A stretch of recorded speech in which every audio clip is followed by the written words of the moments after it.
guys. I don't know. It could be Monday in Australia. I don't know how it works. All right. So yeah, this is our first Saturday of every Saturday. A good time to switch to every Saturday because with the discovery and exploration of Vraath Keep, you guys have formally kicked off the adventure. So we're in it now. Everything else was the foreplay to the actual adventure. So now we are most assuredly in the adventure now. So that's good. All right. Lex, you are streaming. Let me go ahead and host you real quick. And it only gets easier from here. That's Lex, what I heard. are you affiliate now? Okay. Are you digging it? Like, because I'm thinking about dropping my affiliate. It's not really the time to discuss it. I mean, I've only just been affiliate, so I haven't really experienced it much. So, I don't know. Still on the fence. Okay. Gotcha. All right. Well, I'm hosting you. We'll go ahead and get started. Today's fact exploration question is a hard one. It basically comes down to this. There has been a famine, and everybody is starving and dying. In this particular example, your DM is a hard ass, and he uses Giphy's alternate rules for Goodberry. I guess A5E does it also. That Goodberry does not actually provide any nourishment, just a small bit of healing, and kind of makes your tummy feel a little bit better, but doesn't actually do anything to keep you alive. Anyway, so in this particular setting or situation, there's a famine. Everybody's starving. It's real bad. Someone comes up with a solution, and free of charge, they begin providing what they describe as peasant stew to the masses, so that everyone has something to eat, and the stew is warm and tastes good. It's nourishing, all that jazz. People are no longer dying of starvation. You feel like, hey, we're gonna do it. We're gonna make it through this famine. We're gonna make it to the other side of this. It's gonna be okay. Unfortunately, you discover that peasant stew is in fact made of peasants. So the sick, the desperate, the dead, they're all being thrown into these stew pots, unbeknownst to the populace. Just the handful of people that are in charge of feeding everybody have taken matters into their own hands. You find out about this information. What does your character do? Whew. Okay, so I'll give you a chance to think about that. Does anybody want to do a recap of what happened last week?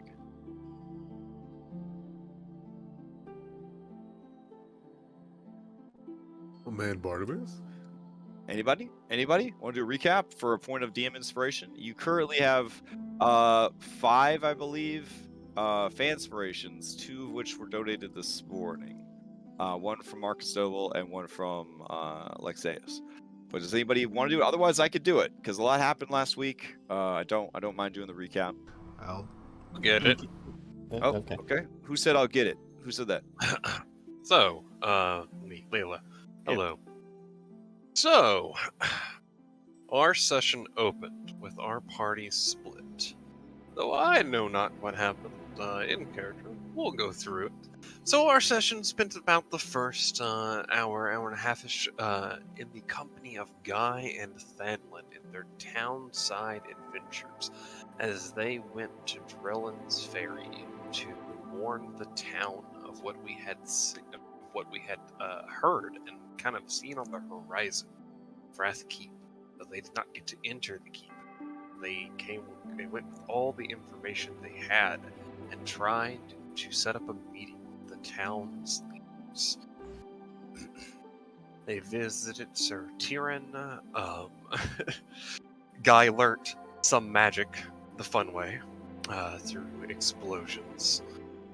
And then the very, very professional SWAT team force of Drellin's Ferry investigated Jarrett's shop, where they failed to discover that she has a back door that she could have left through. But, they were watching that front door real good. When Thanlin came in to the shop, he found it abandoned, and it looked like a tornado had gone through it and robbed it of everything that it could in a hurry. Jarrett was nowhere to be seen, and after some intense investigation, they did find some tufts of fur close to the back door, where Jarrett presumably either fled or was forced out from. From there, Thanlin met up back with Guy and shared the information of what had kind of occurred. And Thanlin was provided to him via the captain of the guard, a ward and sort of prisoner to shuffle out the duties of watching after one very reluctant dwarven bodyguard with a bit of a smart mouth. After some initial coercion, they convinced the dwarf that maybe it was in his best interest to not be so smart about things. The three of them kind of took a boat, a ferry, borrowed from the town through the use of the guard, and made their way up to the mountains to our meeting place. Meanwhile, me and the others, we met at Jor the dog's cabin, where nothing unusual was going on, as the elves came to meet us. The dogs shuffled back to their dogly duties, and we had a small conversation with the two elven prisoners. It took the route at first of veiled excuses, and the elves would take this information back to their leaders and likely flee. Flee from this land, flee from the woods, and leave us to our own. We asked, maybe somewhat demanded, conversations with their leaders, an audience with their queen, a chance, maybe try to convince them leaving this place is not in their best interest. They tried, perhaps through old blood and old misguided grudges, which might still feel new to them with their long-lived lives, that we had abandoned them centuries ago. In truth, history foretold, we both kind of abandoned each other.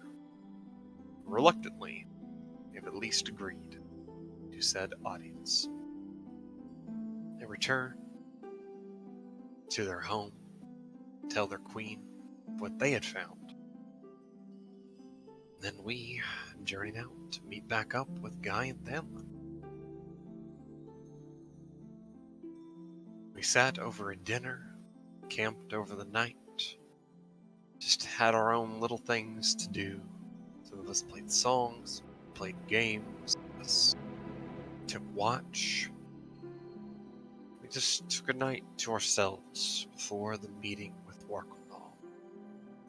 A long conversation took place. It was tense, but for all, I think Guy did a good job.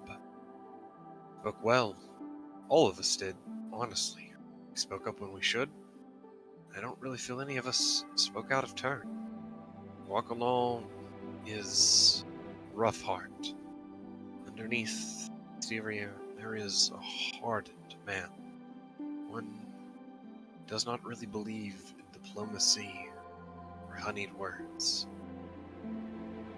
It was, unexpectedly, per the words of his own men, a gift from our own Barnabas that swayed his heart, not any of our honeyed or harsh words. talk to him of the dwarves, to him of songs, Sartiran, past adventures, but it was a reminder, a physical reminder of his past. It swayed his heart. He awaited for an hour as they debated and returned with an agreement. An agreement that they would at least hold off their attack. They would try to find a place for themselves, maybe near Drellin's Ferry. There are tense days to come, but maybe if things keep going okay, maybe they'll hold off a peace. We can make something of this. Marcanal has agreed even in an act of trust, faith, and to keep an eye on us, to be frank, to leave an adopted daughter of his with us. Watch over us, and also us to watch over her. And some muscle, which is a bit perturbing, but we're assaulting a keep soon, so maybe it'll be of good use, and all things go well, we won't have to deal with it for much longer. It will play its part, and keep will be felled, and all will be well. But that's assuming all the cards fall right, which is a bit of a plan to make, and Vraath Keep is a bit worrying on my lingering heart. That is more or less where we ended up, preparing for an assault, the keep.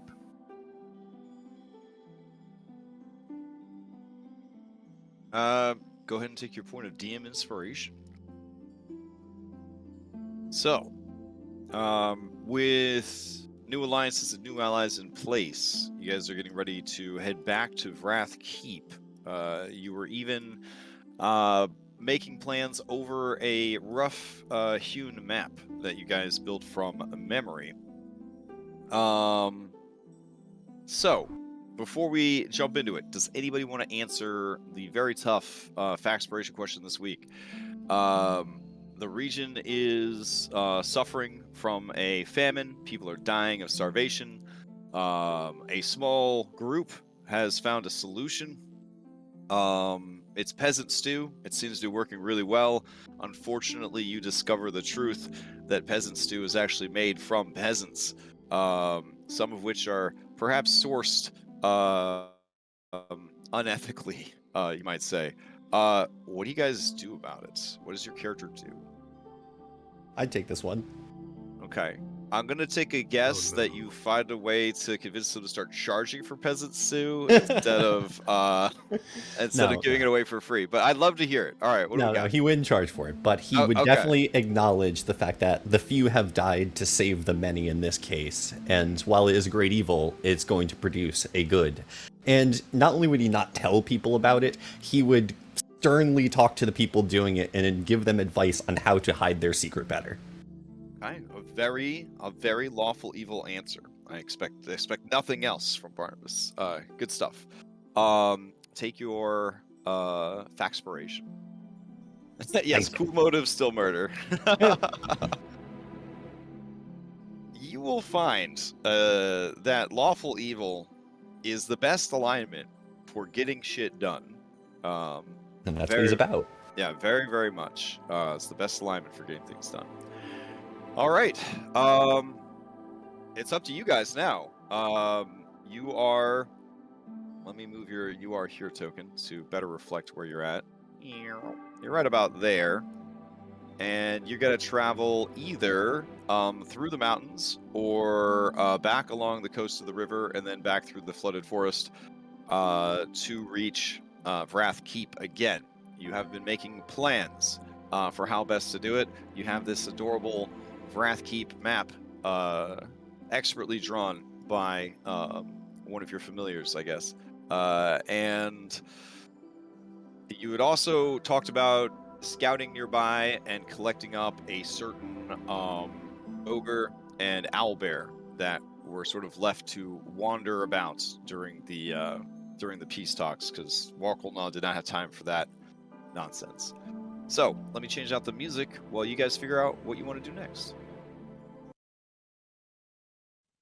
I mean, I definitely say we should go for the ogre. Yeah, definitely. Okay. And our owl bear friend.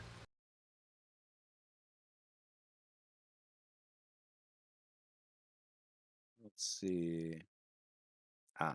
Work.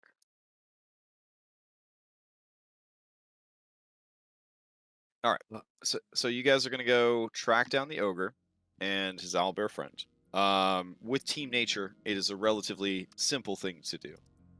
And so you discover Werg and Dobby, and they are just sort of like looking around, like the whole like Vincent from Pulp Fiction gif. You know what I'm saying? They're just kind of like looking left, looking right. Werg kind of picks up a rock and looks underneath the rock. Dobby is just kind of like vibing, just kind of like staring off into the distance. They are unaware of your approach. Though Dobby does seem to kind of stiffen up and start to look around as if her supernatural Ursine/owl senses are kind of warning her that people are near, but she doesn't actually see you guys at first. So, do you surprise them, or do you hail them from a distance? Orion would hail from a distance. Okay. Yeah. Seeing you, Dobby lets out a hooting roar of joy and begins to bound towards you. Beneath you, Claude stiffens defensively, unsure if she is coming to greet you or to eat you. It's okay, buddy. It's okay. He says, but Orion, you're no longer cursed to taste disgusting. And this is a creature that has twice as much interest in eating you as I do. I have faith in her. There's Okay. a little bit of a sweat bead, all right, but she- he still says it. Yeah. She tries to grab you in her massive grizzly bear paws, which each one is roughly the size of you. Dobby, it's been far too long. I will. So I will you're okay with that? Okay. She pulls you into a owl bear hug, and then There's some creeps in my bones. instinct takes over. Yeah. Instinct takes over, and she begins to stuff you into her beak.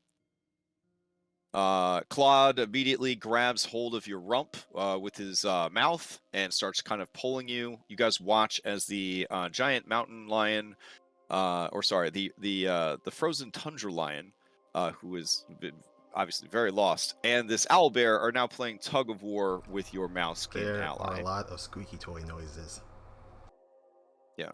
Does anybody intercede, or do we just let RNGesus decide the fate of this mouse-skin? Should we Alright. stop this? Orion, do you want me to change your smell? No, it's fine. Dobby, you can let me go. Okay. I like you. We're friends. You don't have to put me in your mouth. Remember. Okay, give me an animal handling, or whatever it is beast hearts do animal that makes handling. it. Yeah. Okay.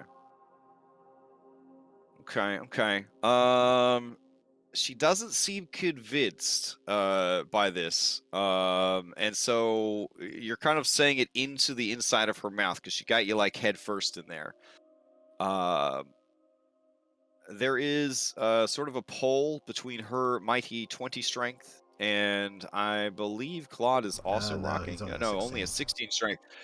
Yeah, Claude, I mean, you're losing the fight here. The benefit is she's trying to swallow him whole, so probably to digest him inside her and then barf him back up as a mouse-skin zombie Can I later. take some rations that are in my pack and just stuff them down her gullet so it kind of dislodges me a little bit? Yeah, sure. You start like rummaging around and stuffing whatever you can down her throat. She starts to choke, and then in that moment, Claude is able to pull you free. She swallows the rations and then looks at you and then says, "Oh, you're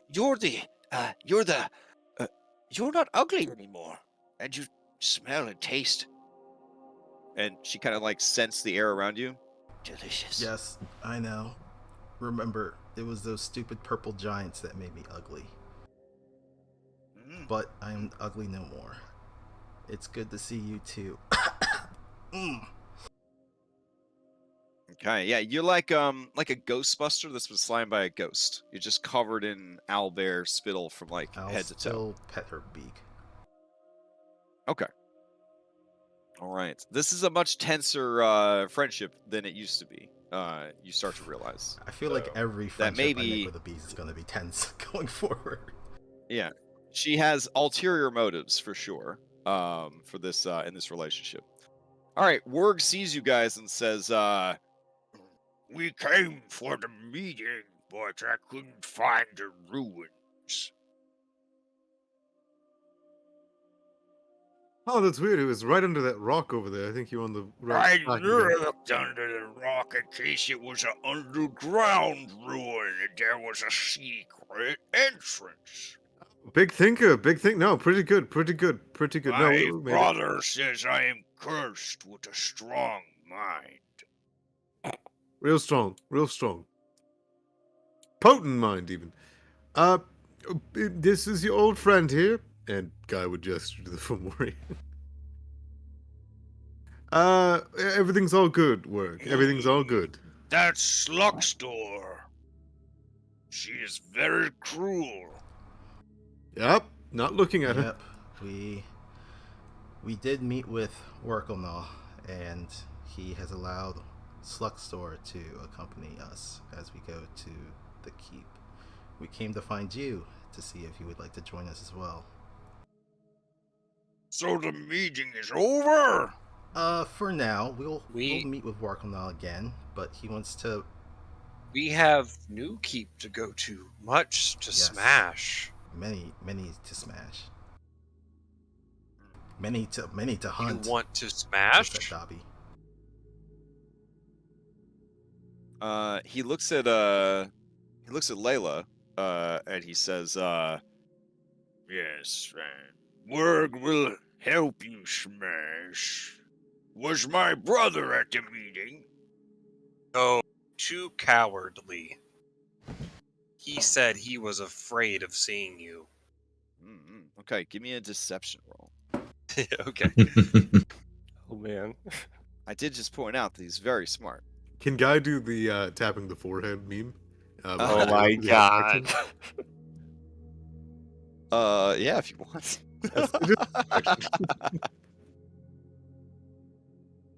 All right, let's see. Oof. No one believes your story, Layla. Not even you. He Hated says, what you said. he says, and he just kind of narrows his eyes at Layla. And you know that Werg will remember this appears in blue text above your heads-up display. Well, in either case, if we deal with this keep, we'll be able to see Workelnaw and the rest of his people again, including your brother, so let's hope this all goes well. All right. If Workelnaw thinks that this is important, then so do I. Yeah, we have Miss Ray with us. If you remember her. He looks over at Rayfina and says, "I don't know you. Have you ever been in prison?" And she says, "No, I have not. Your brother worked in the kitchens, right?" And he kind of looks away and he says, "Yeah, I worked in the jail." And there's just kind of an awkward Just silence. remembering, And then- he had told us that his brother was a torturer, right? Not a chef? Yes. Okay. I mean, it may or may not be related to today's question. Oh, Who fuck, knows? that's true. Who knows? Oh my god. Come on, man. Torture All right. with flavor. Yeah, right. Okay. So, yeah, he kind of shrugs. Dobby continues to preen over Orion, and they will join you on your adventure. Who's winning that back and forth as we're traveling? Claude or I think Dobby? Orion is Don't now know. riding on top of Claude just to keep a little bit out Uh-huh. of her reach. But I imagine Claude's just me mugging her the whole way. She definitely stays within melee reach at all times. To keep you safe. To keep you safe. Yeah. God forbid I go down. Yeah, exactly. Accidents happen on the battlefield all the time. All right. So, with that settled, tell me your plan. What is going on? What's happening today? All right, Barnabas. What have you cooked up? You had that map for a bit. Oh, you know I've been thinking. Well, the first thing that strikes me is they have a manticore, which, if we attack the base head-on and that thing's allowed to circle us and fill us with quills, I do not like our odds. Although I do recall maybe it has a limited number of quills per day. Yeah, that's right. Okay, well, that's maybe not as bad as I thought. But if we could, it's going to be hunting between the hours of 10 and 2, and we are probably going to be arriving somewhere in that frame. Is that correct? Like, we're planning to, is afternoon right now. We have 8-hour journey to the keep, and we're planning to rest in between then and now. Correct. Because we want to arrive early. So if we arrive between 10 and 2, we might be able to catch it outside of the keep. We could lure it to the ground and quickly get rid of it and then take the keep without its interruption. Or we can just take it. I defer that choice to you guys, but we definitely don't want to just rush. We definitely don't want to rush the keep head on. We want to try to pincer maneuver this base as best as we can. I'm adjusting my sound. Drawing the creature out seems like a good idea to me. I can perhaps do the same trick we used in the river troll. I can cook something up. Orion, are you amenable to losing an ear? Yeah, no. All right, well, I can artificially cook something up. We could kill some animals on the way. But it's not mouse or a kin. deer or something, and use Oh, yeah, it to draw sure. the creature's gaze in. I agree, but there's something about the spice of mousekin that draws even the most monstrous of creatures. Like, off the levitating off the ground. It's beautiful. Mystical. And, honestly, sometimes I myself look wistfully at you, Orion. Whatever the Sometimes taste I be. wonder who my real friends are. Alan Oh. puts a hand on your shoulder and just slightly nods. It's okay, buddy. It's okay. Yes, I am always comforted by a person who has a class feature that involves someone else dying for them. So, It's a criminal, okay? Come on! Criminal is very subjective, Fanlin. Barnabas, Okay. you're nuts. Oh man. Oh, Man. whoa, So, okay. I have a question. Which route are you taking to get there? Are you going along the river and through the woods to grandmother's house, or are you going to cut through the mountains? I recall Sorry. you saying that the mountains would be shorter, but a little bit more treacherous, correct? Correct. Are there mountain game that would be abundant by chance, like a goat? Oh, there's definitely a lot of goats, giant and non-giant varieties. All right. I'd be fine with either direction because we can hit a The mountains are also a home to giants and wyverns. those are B-listers. It's fine. It's fine. You did find some signs of wyverns being around here after the meeting, right, Orion? Sorry, repeat that again? You found signs of wyverns in the area. Droppings, scales. Definitely markings that wyverns were in the area. I'd hate for us to get too beat up before we get to our objective, but we I also have say a we rest. just take the longer route.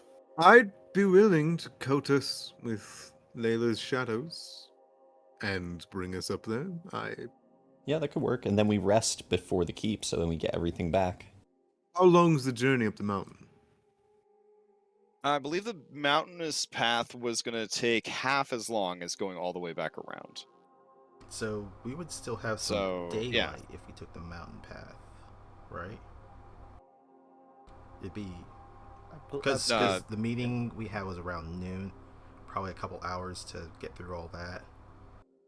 Right, it's about two something in the afternoon. Then you track down your boy. So that took a little bit of I gotta make time. mine. Yeah, so and then you sat down to plan and discuss. I'm going to say that you'd be leaving your current location at 3 in the afternoon. And how many hours would it take to go up the mountain? Because Pass Without Trace lasts 1 hour unless you're just fine with waving it. Right, yeah.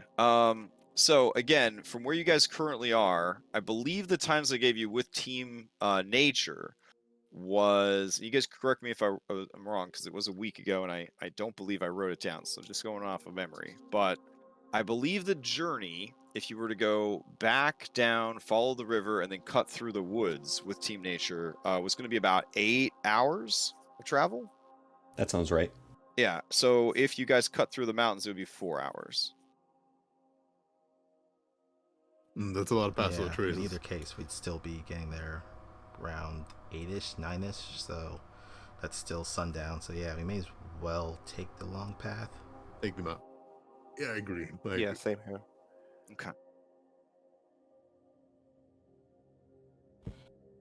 We should definitely get some game on the way. I don't want to use any more resources than I have to make another meat cube. Okay. We can find something within the woods, I'm certain. Now, I believe you guys did a handle animals check. And not handle animals check. Sorry, you guys did a nature knowledge check essentially about manticores, and I did provide you some information about that.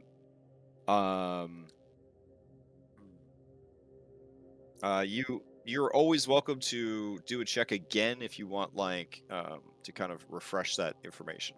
Like, yeah. I wasn't here for that. Am I able to use history by chance for like Legends of the Manticores? But I have nature proficiency too, so. Yeah, it would probably go off of nature more than history. You got in it. this instance. Yep. Can't Okay. blame the hustle. You know in this instance that manticores are as intelligent as people, and are capable of speech. And other abilities of a manticore, just to refresh, these are non-Thylean manticores, so they do not have a scorpion sting, but they do have a tail full of very sharp spines, like a porcupine, that they can whip their tail and fire the spines pretty much with the accuracy and distance of a crossbow. And let's see. In addition to being essentially a flying crossbow turret, they also have the ability to fight like a lion or other large cat. They have a bite and 2-claw attacks that they like to use. So generally from a distance, they will try and weaken or kill their prey with their tail spikes. But if needed, they will defend themselves with melee combat, or if they feel like they have a superior advantage against a very weak prey, they might just go and use melee on them instead of tail spikes. The problem with the manticore is that if it notices that there's too many of us, it's not going to engage in close combat. It's just going to stay from far. That's why we lure it with a meal. I believe we had a conversation involving a manticore. If it were to leave and we were to attack as it leaves for it to go hunting, they don't have a way to communicate with it to come back. So technically, we still have time to deal with the keep before it can, come back. Possibly, but I imagine a Fomorian and some bombs might draw enough attention. Yeah, I mean, anybody that's had to take care of pets during 4th of July or New Year's or any of that kind of stuff, you know that even the smallest explosion can definitely be heard quite a distance. And you guys are going to be essentially like in the mountains. So that nice crisp mountain air, that sound's definitely going to carry. Was there a favorite meal by chance of the manticore? So manticores in general are meat-a-sources. They do like the meat. They are innately quite evil, and therefore prefer the flesh of humanoids over animals whenever possible. So double on the mousekin, huh? All right. I can do mousekin flavor seasoning as before. The fact you know how to flavor something like a mousekin is interesting. I mean, I picked up it pretty early. Orion was spending a lot more time beside me during camps before. I don't know why he was uncomfortable after that day. Quite a bit. And what? and they prefer fresh meat. The fresher, the better. Still alive is the best. I do Maybe remember we- the halflings back at the village talking about something of trademarking. I may have to look into that. What, trademarking or seasoning? I don't know about that one. Does anyone have an illusion to make a... Oh, I really don't want to, like, hurt an animal and then keep it trapped and then send it. That feels a bit wrong. Maybe... Oh. Hey, Thanlin! Yeah? What's your thoughts on playing bait? So, the thing about Thanlin playing bait is that, from what we understand about their behavior, is that if they encounter an enemy that has melee weapons or no capacity to fight at a ranged distance, it'll just continue to barb them. But if they see that you have ranged capacities, then they are more likely to land and fight you because they think that ranged combatants are easy to kill up close. So, you are the natural choice, Barnabas. I would be happy to take this one for the team, Orion. You get enough danger as it it's is. Fine. I have an idea of how to... Well, myself will bring it down, but I have an idea of keeping it down with us. I was actually going to suggest that I could be a wandering, singing, random person that I could come over and attack. I'm quite loud and It's a good thing there aren't any manticores in this forest. La-di-da, la-di-do.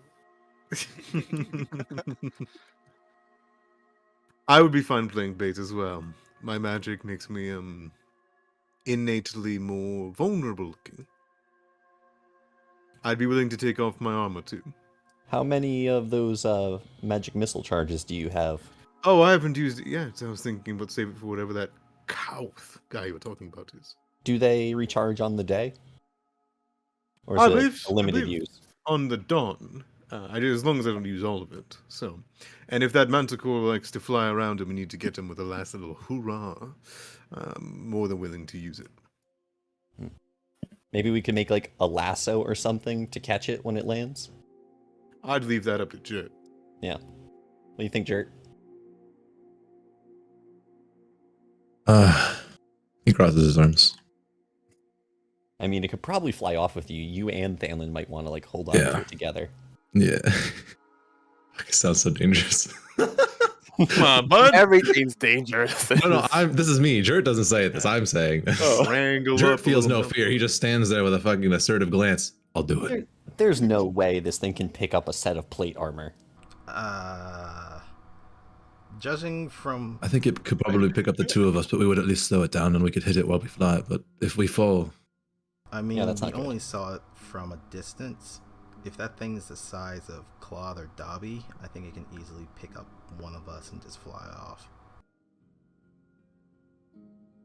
But I am a fan of climbing trees prior to combat, so if I get up one, you guys bring it down and I hop on top of the thing. Oh yeah, that's cool. work. That sounds badass. Minette does confirm that it is a large-sized creature. Yeah, I figured. And I could weaken it, reduce its strength, and then you might be able to overpower it. And at the very least, I can just wail upon it from atop it. And you know, when things are grabbed, they tend not to move. Do we have any excess rope? Perhaps I could tie its wings up. Yeah, that's a good idea. I always carry rope on me. I have several thousand feet of string. Does that help? Okay. That's oddly He specific. did buy like 1,000 feet of string. That's true, yeah. Okay, so your plan is to send one of your number separate from the rest of the party in a dangerous area that has, monsters in it, hoping that the monster that comes after them is specifically the monster, the manticore from the keep. I think we were more playing like to do a clearing sort of thing where we sit around the edges and someone stands in the middle. Less separated. Wait for its like, because we know kind of where it travels. Yeah. We've seen where it flies, so we could just go along its path and then wait till we see it and then bait it out with what Guy is making. Okay. Maybe Orion can make some mouseling distress noises. Pray tell, Barnabas, what is a mouseling distress noise? I do a Pillsbury Doughboy and I get the squeaky toy sound. Yeah, I was gonna say just pick up Orion and squeeze. That's actually not far. Oh damn, man, damn. I mean they're not wrong, but still. All right. Okay. So your goal then is to travel back whence you came, and then make your way through the flooded forest and sort of find your way towards the keep. Now, the question is, do we want to fight this manticore before we rest, or when we are going to the keep? Because if we take it out before we go to the keep, they're going to notice that it's not come back and something's wrong.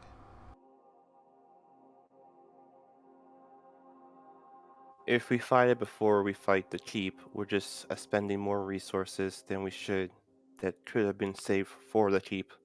Well, we're still going to have to expend the resources on it when we get to the keep. Be mindful of the things that you use in the combat with the manticore. We could at least take a smaller rest on the way there. I benefit greatly from small rests. So as long as we don't expend anything that is long rest dependent. Yep. I'll pour some out for this. That might make the manticore fight longer or harder, but if we can just short rest off the damage we take and reserve most of our important resources, I think that would behoove us to do it that way rather than, like you said, take a long rest in between and risk them finding out that we're not only onto them, but planning an attack. And imagine starting that battle with a Fomorian throwing a manticore head at them. Now, do keep in mind, I like that a lot. we will need to execute the creature quickly. They already, I assume, are expecting something. They have seen us in the keep. They will no doubt have more people on patrol. Most definitely. Yeah. When we get into the vicinity of the keep, I will use your shadows, one way or another, so that we can approach. If we can take this creature out ahead of time, it will behoove us. If we cannot, we'll deal with it when it comes. You just give the nod.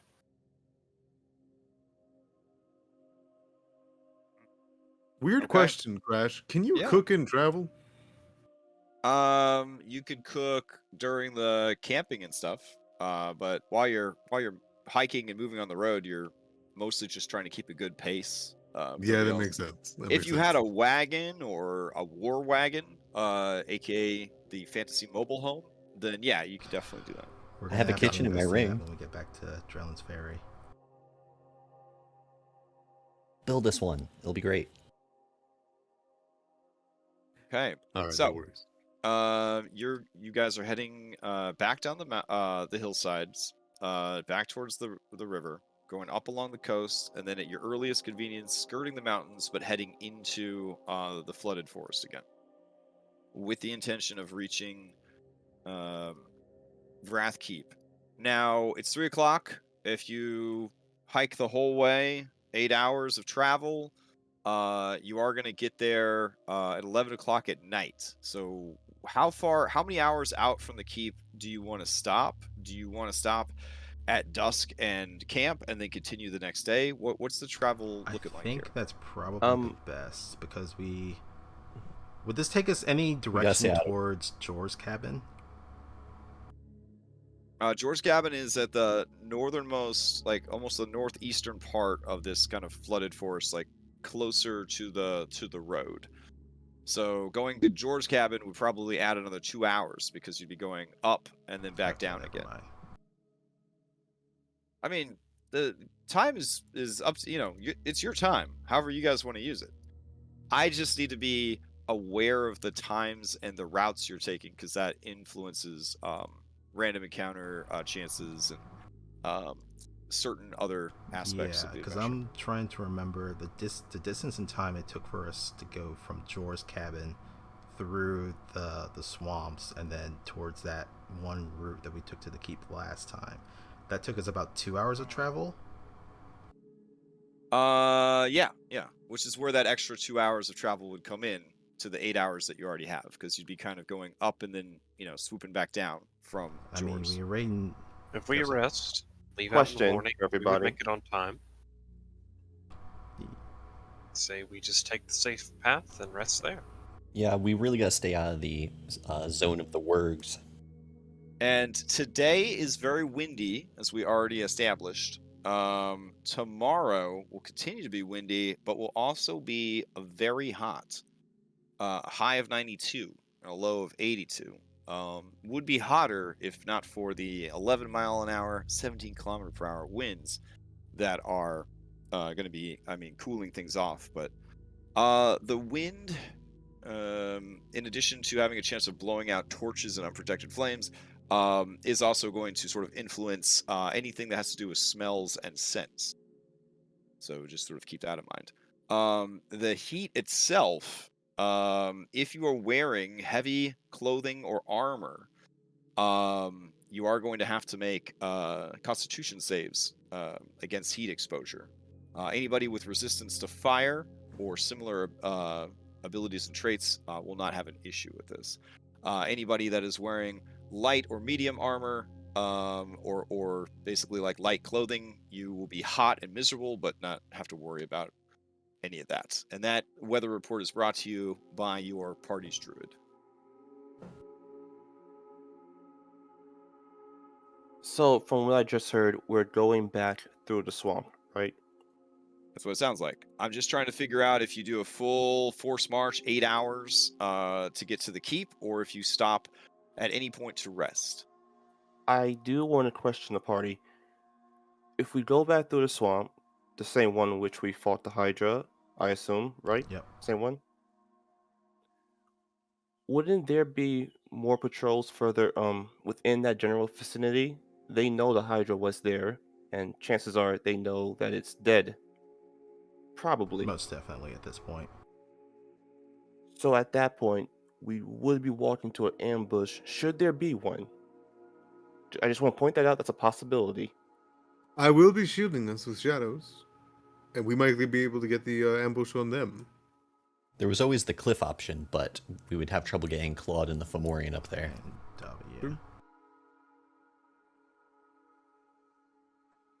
Okay. Would knowing the next day's weather be impactful for you, Layla? Or Sure. okay. Get it? Wednesday's weather is exactly the same, but with stronger winds. These winds are so strong that tiny or smaller creatures can't fly at all, and medium creatures may or may not have to make athletics checks to stay flying. The winds are going to get up to 24 miles per hour tomorrow at their peak. would it affect any ranged weapon attacks? Ooh, let's see. Yes, it would cause disadvantage to any perception checks involving sound and ranged weapon attacks. Does that include spells? It does not include spells, unless the spell creates a physical object, like a catapult, for example. Okay, cool. We may want to push on ahead then. Though I can't cook if we push on ahead, I think that we can do live bait. And then we make it to the keep as fast as possible before they can call in reinforcements. And we don't have all of our ranged people rolling disadvantage. Yeah. Well, hey, Very at least well. the Manticore is going to be at disadvantage. That is the balancing factor. Well, that would be tomorrow, yeah. Sorry. 2 days out, it's going to be disadvantage to ranged attacks. 2 days out. Tomorrow's weather is going to be windy, but not really windy. But Tomorrow Wednesday would is going to be be the best Yeah. day to strike. Okay. Oh, okay. All right. But And any of their critters that hunt using scent are going to be at disadvantage tomorrow because of the strong winds. Now, out of character, the Hydra was guarding. They more or less had it down at that path because that was more or less, other than the cliffs, the singular path up The easiest way to get up. Yep. So we are realistically, if they set up patrols, it'll probably be along that path because we, when we scouted it before, saw that there were ambush spots, hiding spots. We kind of know Yeah. where they are, and where to expect them. But we're probably going to have to go up that path. So if we're resting, we need to rest away from the keep, and then, I mean, it seems like that's the path we have to go up. So that's kind of our, when we're heading up that path, Pass South Trace is not going to do a lot for us because it's, you know, a cliff path. They're going to see us. Well, this Because is the it's path where you. This is the path up the thing. Yeah. It'll have to open a new window. But yeah, then you ambush them along the way, as it were. Yeah. We have a lot more company with us this time. We didn't even have Thanlin last time, let alone So- Amorian and Werg.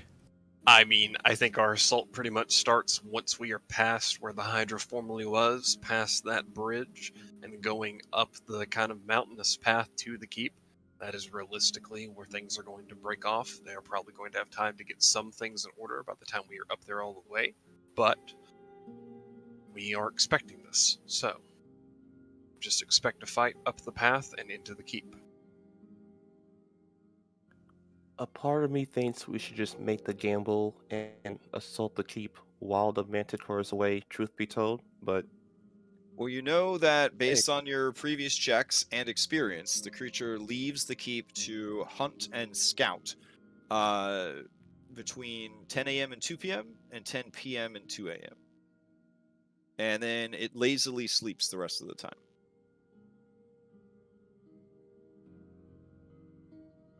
You also understand that the creature maintains a small hoard and that someone did steal some of its hoard. And I'm going to get the rest of it too. I have no truly strong opinion on the Manticore matter. It does seem, Ooh, in hindsight, like it is a lot of effort to try to draw it out. I could stand out in the open with the big chunky necklace and taunt it. Do we think it is worth it? Oh, Or do probably we not. just take the keep and hope that with the keep's masters dead, when the Manticore does return, we have finished, and maybe it will feel... He'll flee, most likely. Yes. It's Or we could get a lost Manticore its pet. Lair. Beast and monstrosities are a little bit different. No offense, Claude. give an owlbear. By the sounds of how intelligent this thing is, it would take quite a lot of convincing or bargaining with this creature to even maybe convince it to our side. Oh, I have no would- intention of that. I would consider returning its horde if it joined our side. All right. Cards off the table then. No manticore. We can Fine. just go for the keep. We can go attack it whenever it's scouting. Hopefully we don't get caught by it, because then we're screwed. And then we will attack while it's missing. And by the time it takes it to get back after hearing the explosions, hopefully it'll be too late. And that way we have one less thing to worry about in the moment. Is Well- that the plan? Well, initially, I adored the idea of hunting the Manticore and weakening them. Reviewing everything we would have to do it, it has become kind of convoluted just to draw the single creature out. And I think our resources could indeed be better spent simply assaulting the keep while it is gone. Yeah, I Yes. agree. Same here. All right then. If it comes in, then Very we well. can deal with it then. Very well. In that case, we have to pick our times. I'm sure that you guys, with all of the math and stuff and the travels, could figure that out. But Barnabas, you wanted my help with demolitions on which sides of the keep, and we were throwing the Fomori at the front, right? Yeah, I mean, a bomb would make a good distraction. We need to scramble their forces and hit them with something they're not expecting. A bomb might do enough to sow some chaos, but I don't think it's going to make it through any of the exterior walls. Those walls are like 5-6 feet thick. Might take a chunk out of them, might make a big noise, but I don't really think it's going to have the same effect if we hit the outside. But if we could drop it into the courtyard, maybe even hit Koth's eastern wall with it in his room, might do something there. Do you have a way of getting me? I don't know. We can just climb up the side of the wall, can't we? We definitely could. Or maybe is there a way for us to aerial drop it in? Layla, do you think that one of your animals could carry a bomb? They are bound to me, but they are quite small creatures. They would be probably all they could do. And they would probably fly clumsily while doing it. That They're seems shot out of the air by the bows. Yeah. Maybe the Fomorian could just toss it over the wall. That's true. I think the creature is smart enough to do such. I mean, she killed that mountain bird with quite the tact and dexterity. There's also the point of contention that I will be the one that needs to stand right beside this creature and hand it bombs. And you trust it not to immediately curse me. Ray, could you tell the Fomorian to not curse Guy or any of us while we're trying to shoot the keep with bombs? She speaks to it with authority in Giant, explaining that these are allies and cannot be harmed or cursed. Thank you. Would you also mind telling her that if she sees the hill giant to use that Fomorian eye on it? Okay. She explains to use the ability on the Fomorian if she sees it. If that hill giant does come out to engage us, then very much Ray should tell the Fomorian that is its main job is to keep that giant busy. Or kill it, whichever happens. Yes. All right. And are we splitting up whenever we get to the keep? Battle plan? There was something that was floated around that Thanlin, Jert, and I go to the south wall, and then Guy, Layla, and Barnabas to blow up the north. The keep is small. We would not be very separated. It would only take, perhaps, a single jaunt to reach each other if we need it. All right. Pincer it is. Yeah. So I do like the idea of flanking them. My one concern is that, and I know I suggested this plan, but just something I thought about is if we come over the north wall, we'll have a good downward view into the courtyard, but a lot of them will be inside, and we just want to make sure that our allies who are on the ground don't end up having to fight people who are like through a doorway. You know what I'm saying? If there is a doorway that is even a little bit open and they are taking refuge in it, as long as you assure me there's no prisoners in there, I can handle it. Well, the southern area right, is rather open compared to whatever it's to the north. That would seem to be a staple. If you guys are able to perch on top of there and provide us cover fire while we're kind of open in the south, then we should be fine. And if we need to, we can duck into the Manticore's room or the kitchen. Can we trade? Guy, can you go with the south group and with Jert, were you with the south group? Jert was south group, yeah. Yep. You come with us in the north group. They could use your healing in the south group, Guy, in case things go bad, and Jert, I think you'll be able to climb the steps okay. You sure you're going to be able to survive without me, Lil?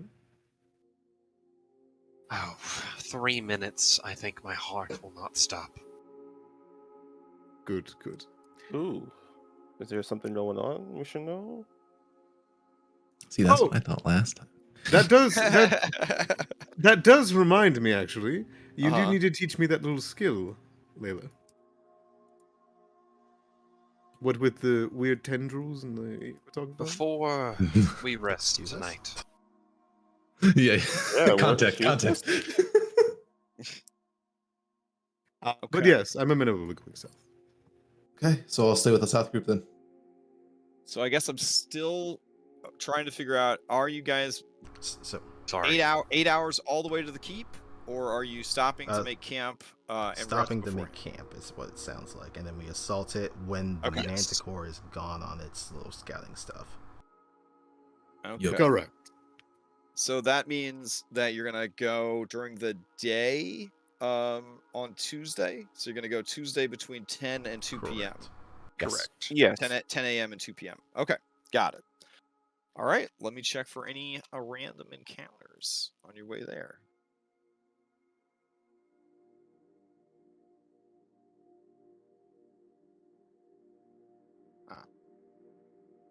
Oh. Not to completely break anything that you're working on. I think Orion would talk to Dobby and tell her that we had met some elves in the keep that were kept captive, and they had an owlbear with them, and unfortunately it was killed and stuffed into a statue. These people are not nice. I worry for you, but just be careful.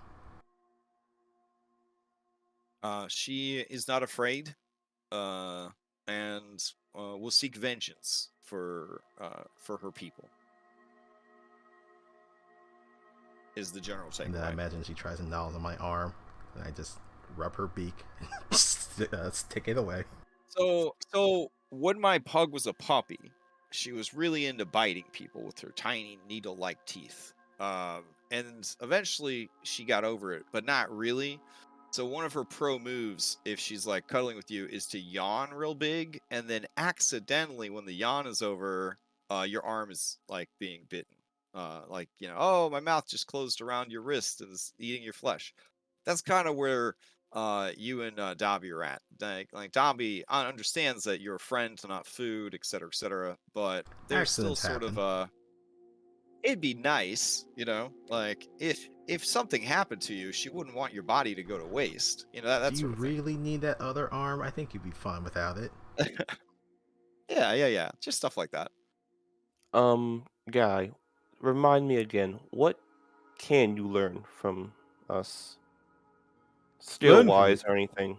Oh, I thought well, many things. I can take your methods of travel. I can take your resistances. I'm not sure if any of you have any of those tough, muscles. I can likely steal those for a little bit. I can take your senses, your instruments, your skills, and your accent, your tics, and your mannerisms. All of those things. Sorry if that makes you feel awkward. Or your magic. Okay, good to know. A note is I have tried this on Dobby and Claude. It does not work on anything that isn't humanish.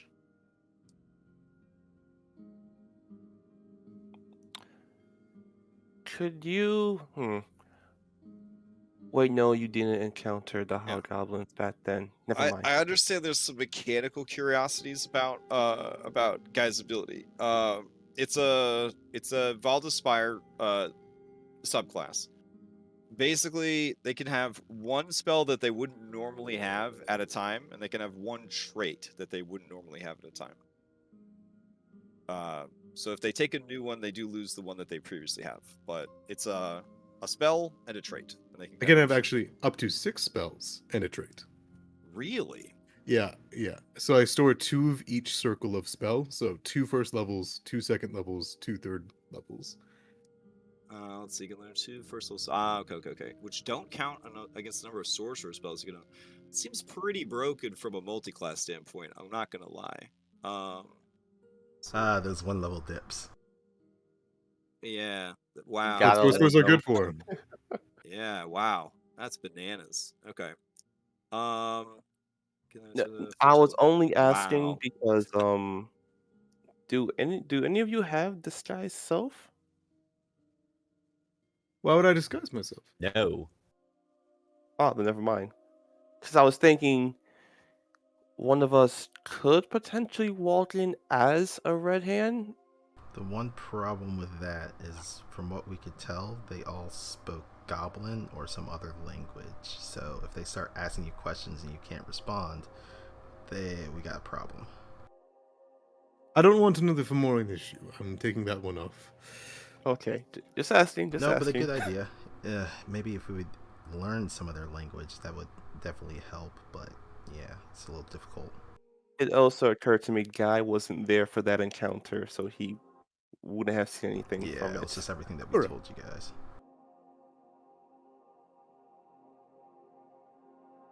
Oh, that reminds me. Do we still have the longbow that you guys took from the two hobgoblins or no? Should. Oh, I yes, think that's right. Jert, The I think composite Jert had longbows. picked off the equipment from those guys, so we should have most of it. And that longbow, does it deal with strength or is it all dex? You still use dex to aim it, but you get to use strength as the damage modifier, I think. Ah, damn. Okay.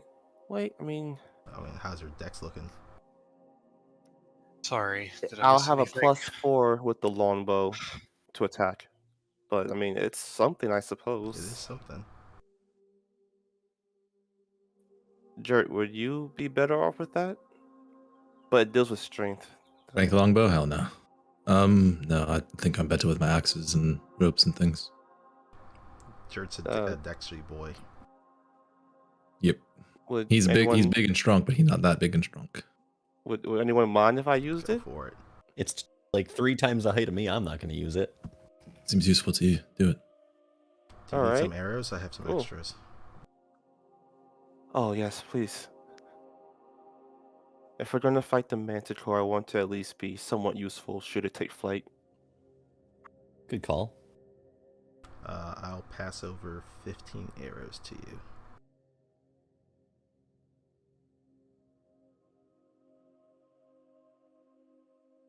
Okay, around the 4th hour of travel, can I get a survival check from the group? The first one I see, I will take with advantage. Who wants to do it from, I guess, team nature? Yeah, I got you. Okay. Jurt, you know that up ahead is the territory of giant frogs. Giant frogs could be especially dangerous for novice adventurers, and anyone of medium size or smaller could be swallowed whole by such creatures.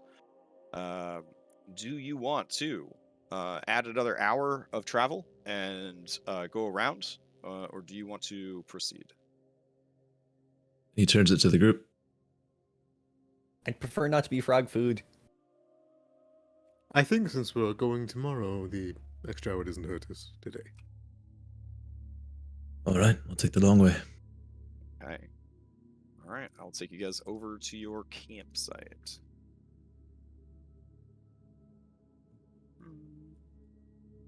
Let's see.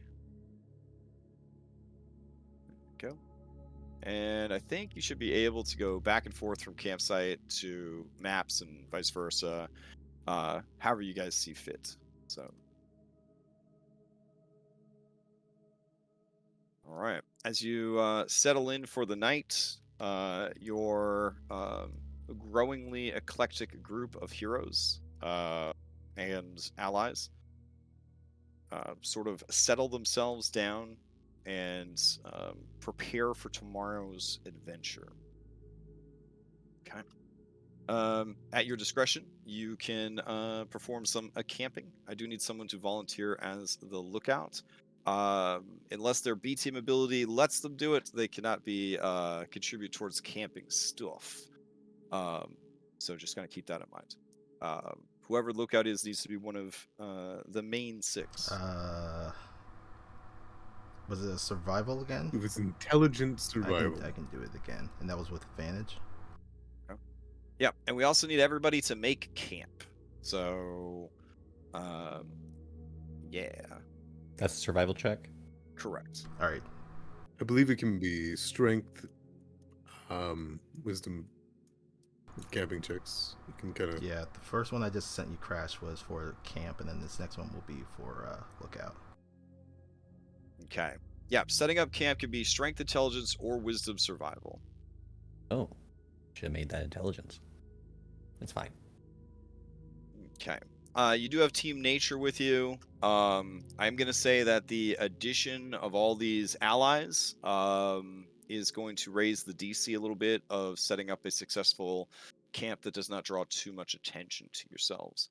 But with Team Nature present, it's not significantly higher. In fact, all of you were successful. So it is a perfect camp. That means the DC checks for tonight's camping are only a 5.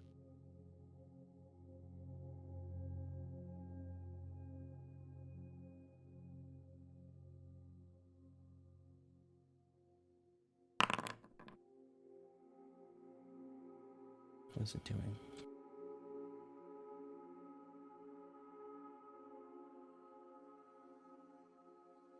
Are we going in order this time, or is it more freeform? Yeah, it's at this point now that we know what we're doing.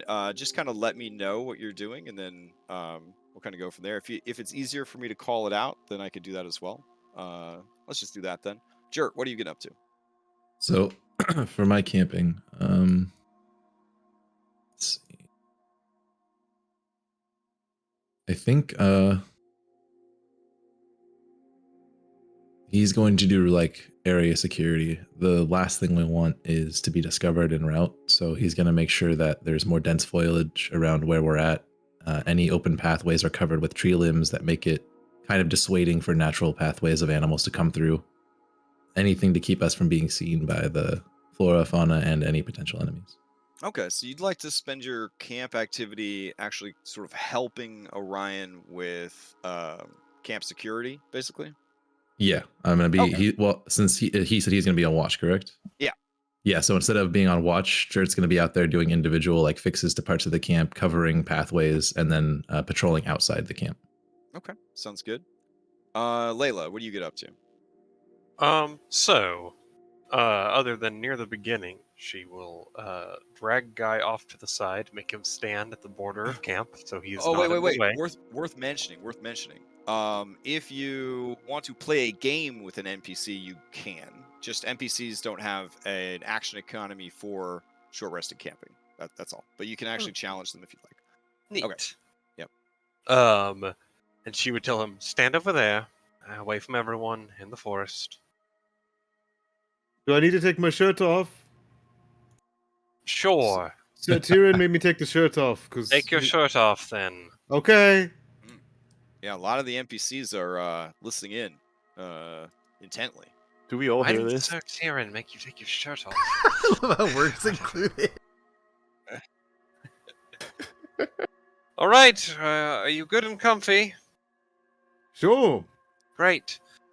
She will spread her hands wide, about 100 feet away from Guy, close them tight, and all of the trees and the logs and the grass and the bushes just start becoming just wild, just absolutely bananas, like in your way, brushes, grass up to your chest, just instantly. As I basically just cast plant growth across the forest in Guy's direction. Yeah, Guy would let a little bit of yelp because he would remind himself of the shambling mounds that had killed us all, and think it's the end for a moment. But if he's in the area of the spell and it affects him with difficult terrain, correct? Worse. Every foot of movement is equal to 4 squares. So 1 square is 4 squares worth. Oh, goodness. So you can move like 1 square a turn. All right. And it cannot be dispelled once it's in place. It has to be naturally removed. It could be a real shooting yourself in the foot thing if it's not used properly. That helps Jert. All right, so since I am in the area of the spell's effect, Guy will, while he is kind of pulling himself back, there is a weird sound and light that would appear around his neck, and some verdant light would grow in, and maybe one of the tendrils would go missing into his neck in a scar, and where that mirror piece is stuck in. And when it absorbs in there, Guy will kind of like look around for a moment and say, "Are they going to choke me out?" Step your way out of them. You might get a few chiggers and ticks, but you should be fine. Hicks! I have my shirt off! Why didn't you tell me to keep my shirt on? You suggested it! Oh my god. Oh. I will just go into camp and begin my camp activity of relaxing in solitude as Guy struggles his way out of this. All right. And you feel yourself reflecting those techniques, those words, and that magic. You feel like you should be able to do this now. And I am full up. I need to lose something if I want to get another one. All right. What is let's see. So that's What's the relaxing check? What do I need to make Wisdom for that? check. Wisdom. Go wisdom check. Yep. Okay. Wisdom check. It's just a straight up wisdom ability There you go. check. All right. You gain an inspiration die as you sit and relax and think. Like a DM inspiration or a bardic? That's a DM inspiration. Okay, thank you. Yep. Let's see. Barnabas, you are crafting? Working on crafting stuff? As I do, I would Okay. approach Thanlin on this rest and say, "It is your time, my friend. If you'd like me to take a look at that sword, I'd be more than happy to. But I know, or Layla has informed us, that tomorrow will be quite the scorching day. And if you desired, I could modify your armor to be like mine and have the environmental property, and that would protect you from the heat. I could also add a number of other fun bells and whistles for you." I imagine Barnabas is like by this tent, opening the flap. It's like, step into my office. Yeah, I have like a deli counter out front. I'm like, "Please take a number." I was number is imagining one. the same thing. The number is 1. Okay, Barnabas, by all means. Which one would you like? You see Thamlin just look down towards his sword and takes it out. Considering we'll be in melee combat a majority of the time, I assume, by all means. And he Yes, gives very you well. the sword. And all right, very good. If you would look after me while I'm in my workshop, and Barnabas takes the sword, turns into a puff of smoke, goes into his ring, and you hear clamors and whatnot. And when he reemerges, he's modified the sword and post into general chat. It's now has like the tripping property, so you add like kind of like a wide fan blade at the end to help like catch an ankle. That's so cool. Dope. Oh, I love it. Goodness. Remind me what it does exactly. So you have advantage on a shove attack to trip someone, is my understanding of the trip ability. I am not in game right now because my computer's freaking out, but I will try to post it when I can. But you also have +1 to attacks, not damage, to attacks. And you can throw it if you want to. It's not going to come back to you, but you can throw it. Okay. But other than that, I think that's it. I apologize. I wasn't prepared. My computer is not happy with me right now. Do you imagine seeing that big ass sword just end over end fling towards you? Like, Yeah. Yeah. Kind of like a last hope Hail Mary sort of situation. Okay, I think we're good now, but I'll send you a private message with the full details. You have access to the spreadsheet with your equipment on it, though. Okay. our craftsman over here actually making spreadsheets for our equipment. What a fucking man. Basically, trip is as was just said. It's just a reflavor of the shove a creature action. So it's athletics versus athletics or acrobatics. Does it actually knock someone over, or is it just shove? A shove can be used to push someone prone, or have them, in this case, stumble back 5 feet to avoid tripping. Okay. Yep. And it would give me advantage on those. Okay. Yeah. Yep. Oh, great. Alrighty. Let's see. Thanlin, what are you doing on the camp? Honestly, I think he would try to relax in solitude. Okay. He's just going over battle plans in his head, best possible outcome, worst possible outcomes, how to best avoid it, how to best deal with it. He's pretty tense about the whole thing, but yeah. All right, go ahead and give me a wisdom check, just a raw ability check. Oh boy, okay. Oh, God. Okay, you are too stressed and too worn out. Guy, what are you doing with your camping? Yeah, I think he would get lost for a second in the plant growth, and then resign to his fate and become a Disney princess and start singing in Sylvan and draw in the creatures of the plant growth. Fair. Shirtless and like a guru, like a shaman in the midst. He will begin to sing in Sylvan, and since he's got some privacy, he's gonna pull out his random mirror that he took from the old bridge and look into it while he's singing, hoping Oh, desperately. But okay. You see yourself in the mirror, looking back. But they are not your eyes. he would smile very wide and try to speak with it in Sylvan, if possible. Okay. But if it Do you need to scares go it, into secret chat for that? I would love to. Okay.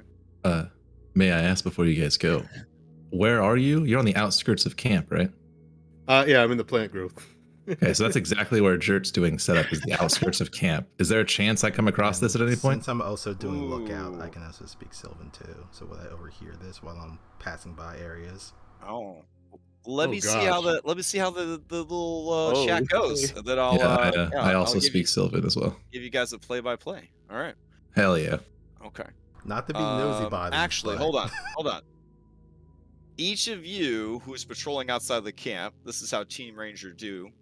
You're always in stealth mode when the non-stealthy people are around. Give me active stealth checks. I will check Guy's passive perception, and then Guy will either know or not know that you guys are hanging out nearby. Okay, let's see. Okay, Guy, as far as you know, it is just you and Mother Nature and the mirror. Beautiful. Okay. All right. Dude, is this the first secret chat of this campaign? Now the other two, you did really well on your stealth check. So if you want to come to secret chat, also, Ark is an incredible role player. It will role play as if he doesn't know that you guys are able to hear from your respective nature perches nearby, unless you're polite enough not to listen in. But we're gonna go and you guys will decide. Well, the thing is, All if right. I go in there, I'm going to turn off sound. So, would you care for Twitch? Oh no, you should leave it on for the audience. Oh, I'll leave that up to Ark. Would he want the audience to know, Yeah. or? That's fair. Jert has no fear about the social implications of listening in, so he's gonna go. Oh, God.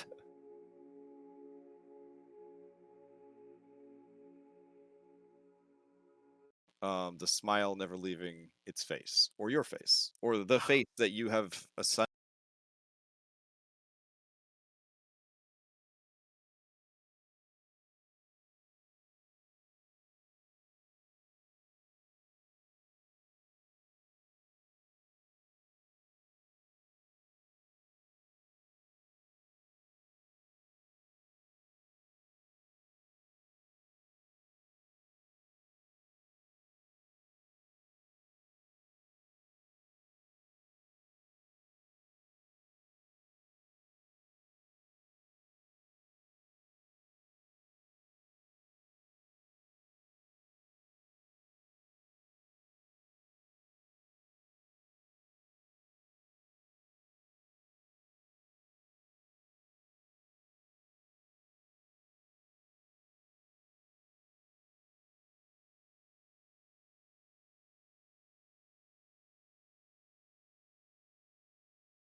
Ryan, what are you doing for camping? Oh, that's right. You're on watch. Okay.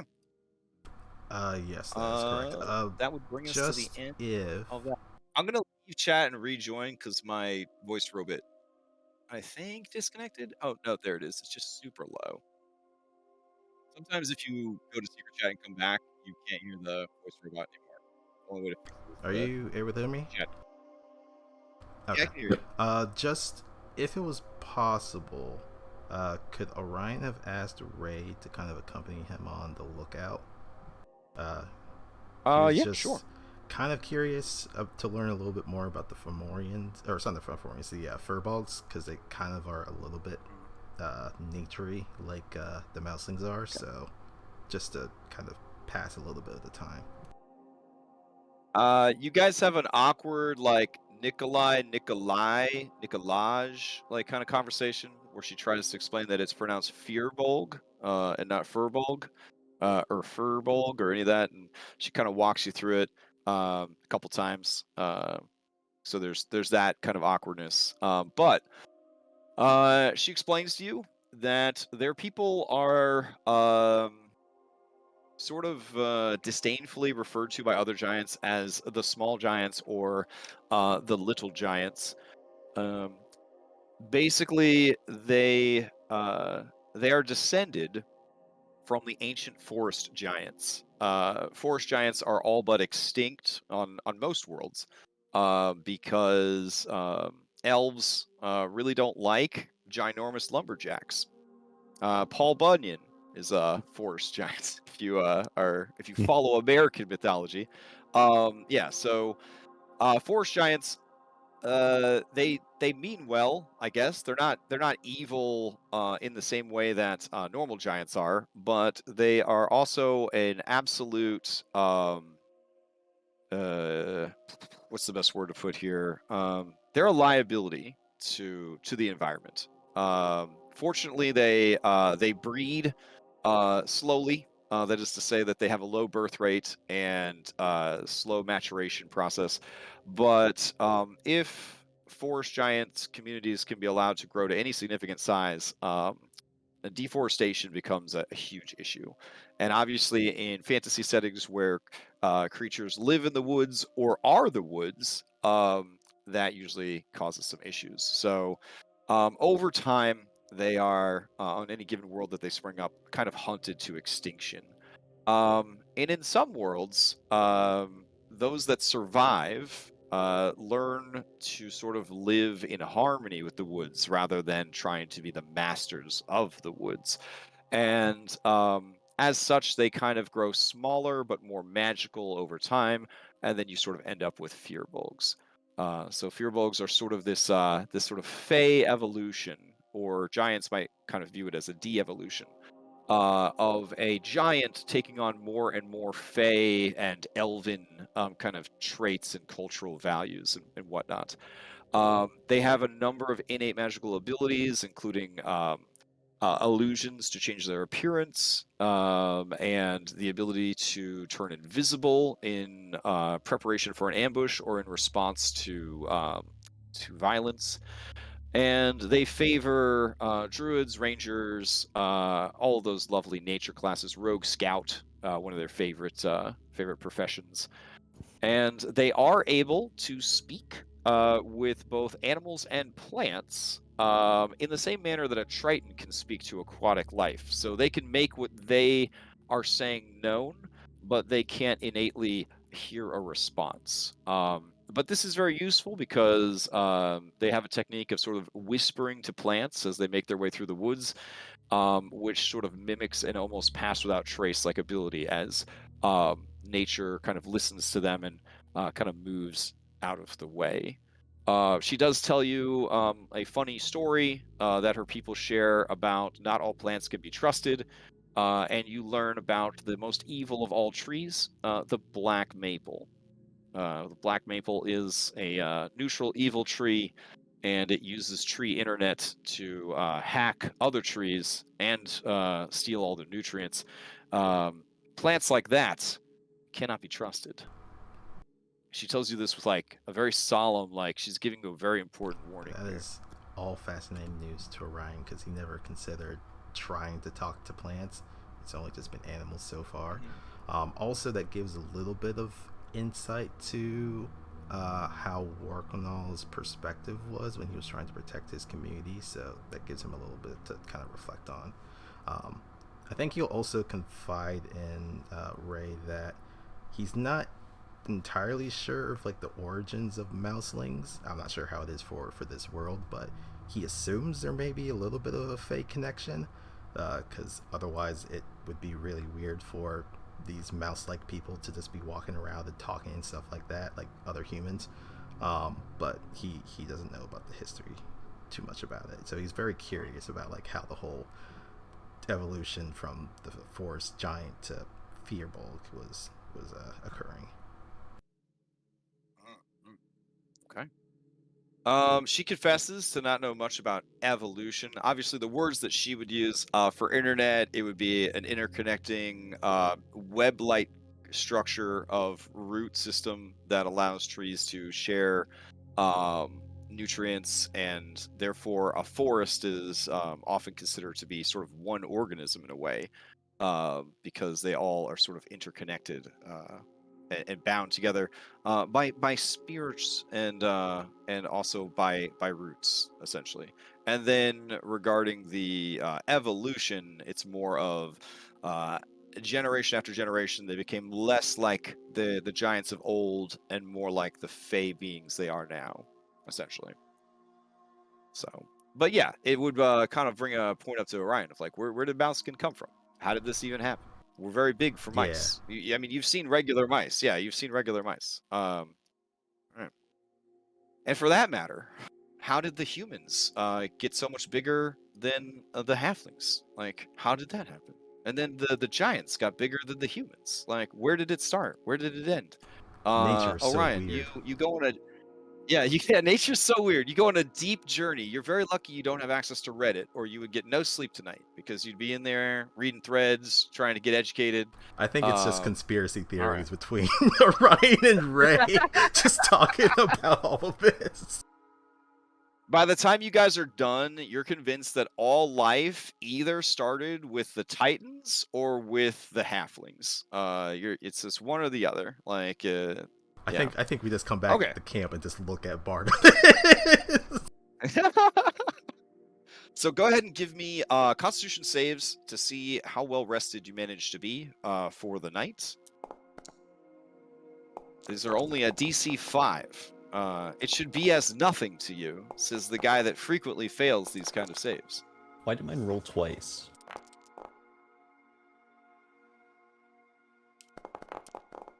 Yeah, mine rolled twice. Oh, because we have 2 tokens on the map.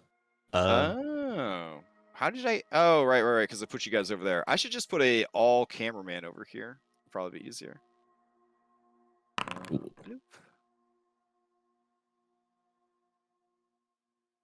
Cameraman, all players. Flop. There we go. Did my net cook for us? Looks like she did, but not in like a meaningful mechanical way, but it was still absolutely delicious. All of you slept well enough. Definitely yeah, because everybody rolled twice. So yeah, everybody got a good night's sleep, a good meal, and of course the bennies of getting a good night's sleep. I believe you get an extra hit die recovered, which is more and more important as you have more and more hit dice that you are spending and trying to get back. It's an extra hit dice for my patron. So you guys head back into the world. What is your approach? Taking the path? Taking the cliff? Taking the path but deviating and trying to find your way around to the north or the west?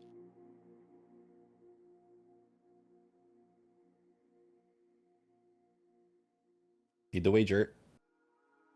Okay, so our options here, and what's the least likely you guys think to run into any kind of threat?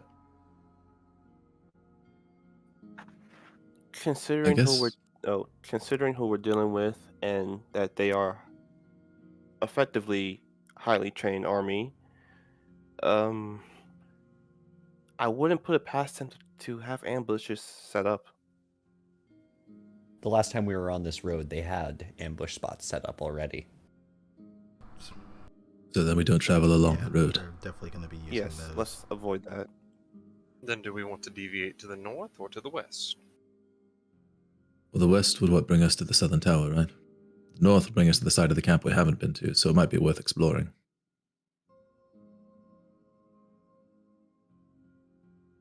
How tall are those I think walls 30 again? feet. I can't make it up in one turn. Ask the Fomorians No, to but we launch could you up there. throw a rope up top. Oh yeah, use the Fomorian as I kind a of ladder. love that.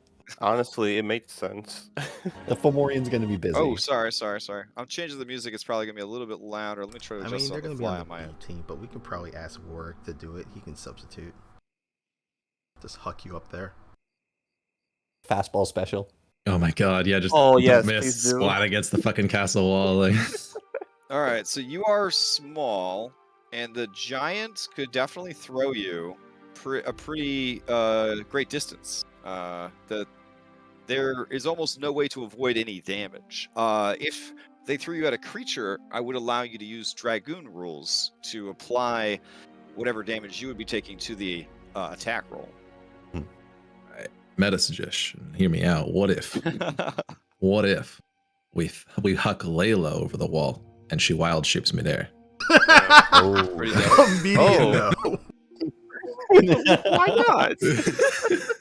Maybe that can be something down the Let's at least future. spitball it a bit. I am not letting the Fomorian touch me. Now, Fomorians are not as good at throwing rocks at some of their other giant kin.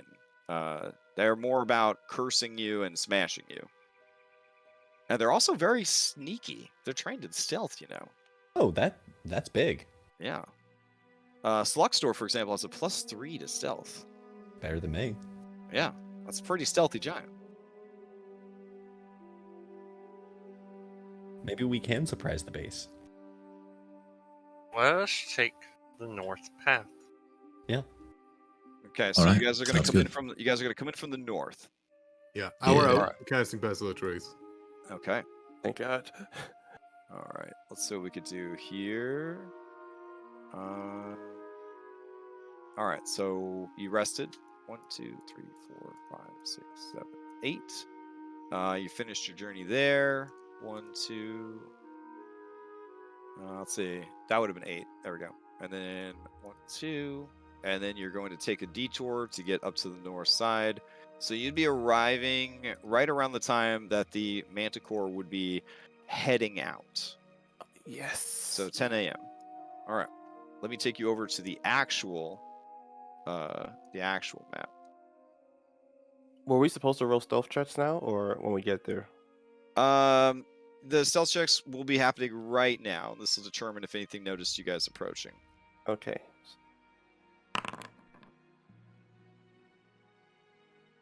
+10 to Maul.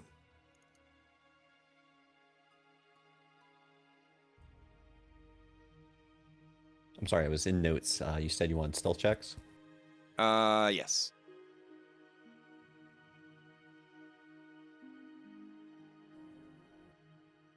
And for note, Guy is the happiest he's ever seen him, and if you were going to tell him a batshit crazy plan, now's the time.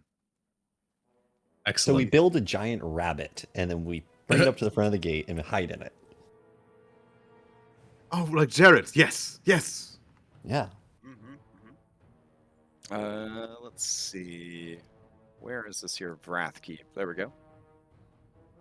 All right. Approaching from the north. These adorably small maps from previous adventure. Let me see what I can do about that. As far as extending it a little bit.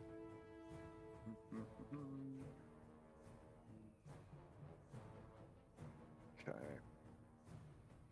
Go into here. And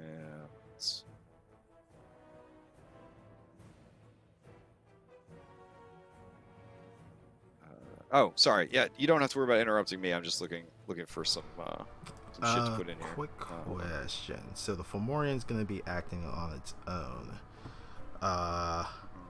Minette is not a B team member. Is she just going to be staying with the rest of the B team out of combat range?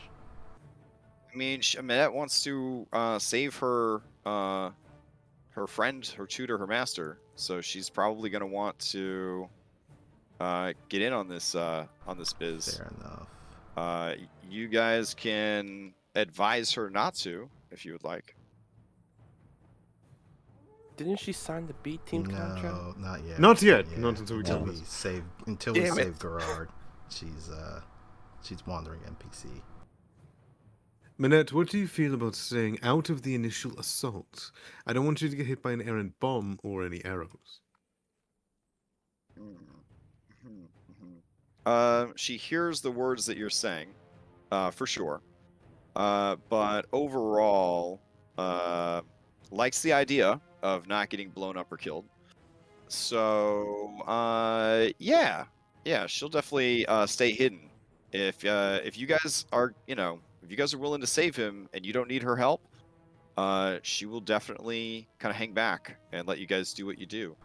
We'll eventually need your help. I think just for the initial volley, we don't want people getting caught in the crossfire. And we'll also try and make sure we don't hit Gerard as well. But he's a large lad. I think he should be okay. So I'm making some quick adjustments to the map. Let's see. Remember, everyone, we fought tougher creatures than this. We got this. Oh, yes. Compared to a Hydra, this would be nothing. Wow. The guy is in a good mood. All right. It's disturbing. Let's see. Ella looks across the party, wondering who Guy slept with last night. I knew it. Let's see. We got to get the players. There we go. Barnabas just has a 1,000-yard stare as he looks at the Manticore layer. Like, I know there's more money in there. All right. It looks like he had a long night because he was up late. So I do know that you guys, you're bringing your B team. B team generally is like just off camera doing their own shit, and then when you activate them, just like if you remember the amazing franchise Marvel vs. Capcom, they run in and they do their shit, and then they kind of go back to what they were doing before. They kind of jump in and help, and then they go back to doing what they were doing. Yeah, I love that shit. It's so good. Yeah. So, so in order to keep the map from being too crowded, the B team will be sort of off camera, but I will add a giant and your little giant. Though I guess she is on your B team, right? Because she joined up on your B team. So really, it's just the giant. Yeah. All right, and then Minette is going to be hanging off. Off Question. Screen. Got it. For Ray's ability, it says rolling the hit die. Just the die itself, not like any modifiers. I believe that is what. All right, read it to me. Death cycle. You can sacrifice one or more hit dice to fuel this ability. Roll the sacrifice hit dice. You take true damage equal to half the amount rolled. Any creature. Oh yeah, it's just the value of the hit die. It doesn't add your constitution or anything like that. Wanted to make sure. Yep. All right. Let me activate the map. Okay. Just bear with me. I just threw a bunch of maps to extend the battle map. IRL equivalent would be knocking all your character sheets and snacks and drinks off the table because we needed more table space. So. Yeah. All right. So as you guys are approaching from the north, things that you notice immediately that are different. Up on the walls, this was a question that was asked between sessions. The walls are like 5 feet thick, and there is still roof there. So up on the roof, you can see a very I don't know how to describe them. You see another hobgoblin, but this hobgoblin has a very big two-handed sword, similar to what you've seen on the others. But there's just something about the poise and the confidence and the movements of this particular hobgoblin that make you think that he is exceptionally well trained, that he lives and dies by the blade. Following along behind him is a nightmarish panther. This creature is a panther in the same way that like a dragon is a lizard. It has panther-like parts, but nothing seems at all natural about it. It has 6 legs. Its body is overly muscled in some places and almost emaciated in others. Its neck is longer and more sinuous than that of a panther. Growing from its shoulder blades are 2 writhing black tentacles that seem to end with barbed stingers and instead of like suction cups. Those of you from the coastline region recognize them as like squid tentacles, basically. The creature also has an extremely long whip-like tail. The most disturbing thing about the creature is looking at it. There seem to be 1, 2, 3, 4, 1 of the creatures sort of overlaying each other. Those of you trained in Arcana, the closest thing you can think of is a like a mirror image spell, but it's essentially a displacement effect. You imagine that this creature must be relatively difficult to hit, especially with ranged attacks. It sort of slinks behind the Blade Master as he sort of makes his patrol. He stares out towards you guys in the rocks and trees that you are kind of hiding behind. And as he does, I check all of these stealth rolls that were made. Everyone did amazing, except for one person. +10. What? What was the question? +10. +10. Yeah. No. You're fine. You're fine. One person, I'm gonna say, they rolled so badly that they are almost outside of the circle. Distracted as they were, maybe they were doing some last-minute tinkering. Maybe they were doing some last-minute planning.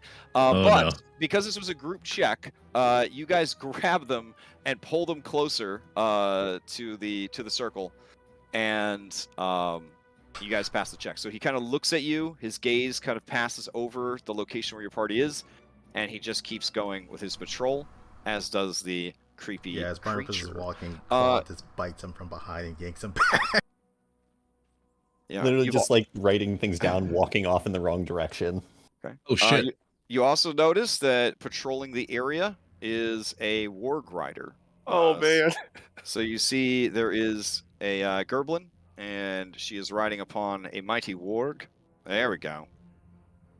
You guys sure we want to use B team? Because I think we're gonna need the bodies here. Yeah. The warg definitely combines the best and worst traits of a rat and a wolf, and it looks extremely feral and frustrated by the wind as it continues to scent the air, and it mutters in Goblin, "This fell wind makes it hard to smell.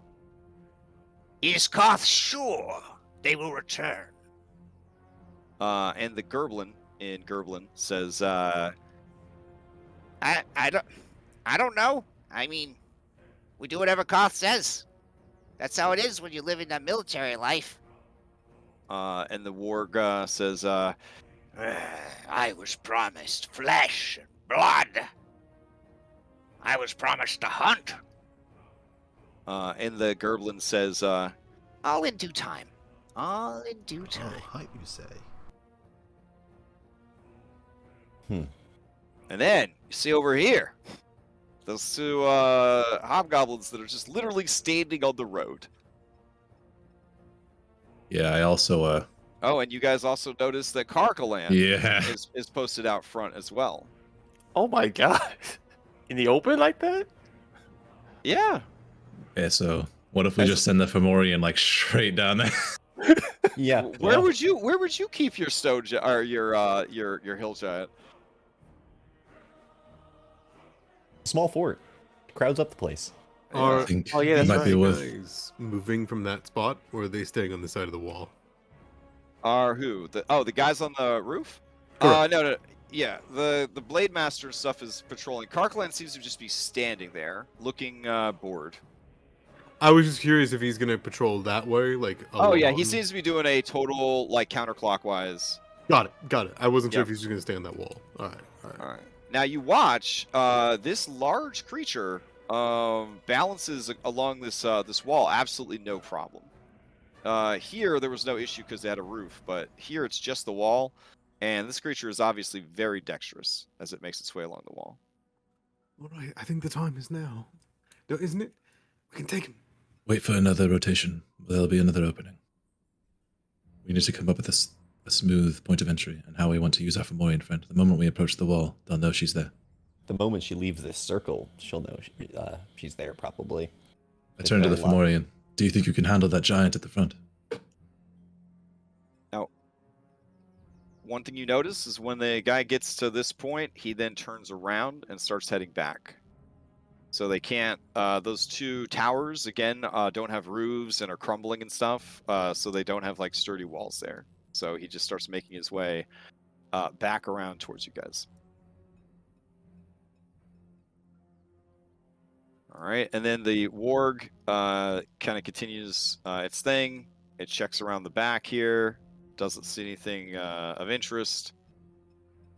Can't make it around the tower and the cliff, and so it will start making its way back around. And that's the general pathing that they're following. In the early days of Foundry, we had a patrol mod, and it was very cool, but it was also extremely system intense. But that's generally the path that it's following. It's just kind of going along there, and then back, and then so on and so forth. I think when they reach the far side of the keep, we should make our attack. So it'll take them longer to get to us. Yes, we should send the Fomorian to the front to distract the giant, use its gaze against the giant, and fight those small ones until it becomes too injured to continue. Meanwhile, we climb the side. Now, Layla, you do notice that there are archers up in the tower. Good thing we didn't go that way. Holy shit. Yeah. She would point them out. Okay. How many does she notice? There are at least two. At least two. Okay. She would say, she would Plus say probably plus 2 to the 4. spooky ghost. Whoa. What the fuck? Yeah. Give me an intelligence. Give me the intelligence investigation, Layla. Intelligence investigation. Okay, it's a real ghost, 100% for sure. Oh, well, it's definitely the first thing she points out. Okay. Well, yes. I mean, we heard stories of the ghosts of Vraath Keep. Yeah. Seems the goblins have awakened the spirits of this place. We should be careful. I'm only prepared to fight Faye, not undead. He looks at his axes. Oh well. I can handle it. Don't worry. Layla, is now the time? Can you cast that spell? It looks like the keep is far smaller than I thought it was. Only one of us should be needed, no? I think throwing them into a ray of confusion, like Ray had said. Should we start off with that sleet stormy thing that you did last time? Obscure all their vision, and then start... I do not have it planned today. Alright. Then, what was that? So send the Fomorian as a distraction. I have the plant growth planned. If you wish me to entangle the roots of the keep, I can do that. We should do that as the Fomorian gets around, so that it can attack in melee first, and then no reinforcements can come up the hill giant, and then we go up and do our pincer. I think It's not so much a pincer I think anymore. Southern group is going to have to go up around the front to the other side, so we're going to have to be passing by the front. It can still be a bit. No, Yeah, I think we we could are try to all find a way. going to stay together. Yeah, I this don't think we point. can get around the fort at this point. We But should you climb guys the are gonna wall have- then. You guys are gonna have some trouble with that, but I have a grappling hook, and I think Orion does I too. don't have a. I can help us with the wall, I believe. I can go up and drop down a rope. But I can't do anything for Claude then. He's going to have to go around front. Well, He is fast. what if we fought along the top of the wall with that displacer beast, keep them out of the combat, and you send Claude to assist the Fomorian at the front? It's better when we're working in tandem. I can do that. Have him retreat perhaps when it gets too dicey. Same with the Fomorian. No reason to lose either of them in combat. Alright. Let Their the primary Fomorian die. service would be a distraction in this plan, but if that's too risky and you want to keep him with you, we can come up with an alternative. But you would likely need to sneak around the back with him then. I just idea. That sounds so stupid. We're throwing shit at the kids at the wall. No ideas are stupid. What is it? I don't know if I even want to say it because it sounds so dumb. Well, now Yeah. you've got our interest. Yeah. Oh damn! Okay, I love an unconventional plan. Minette is with us. Uh-huh. However, what if, and Phanlin was there at Orion.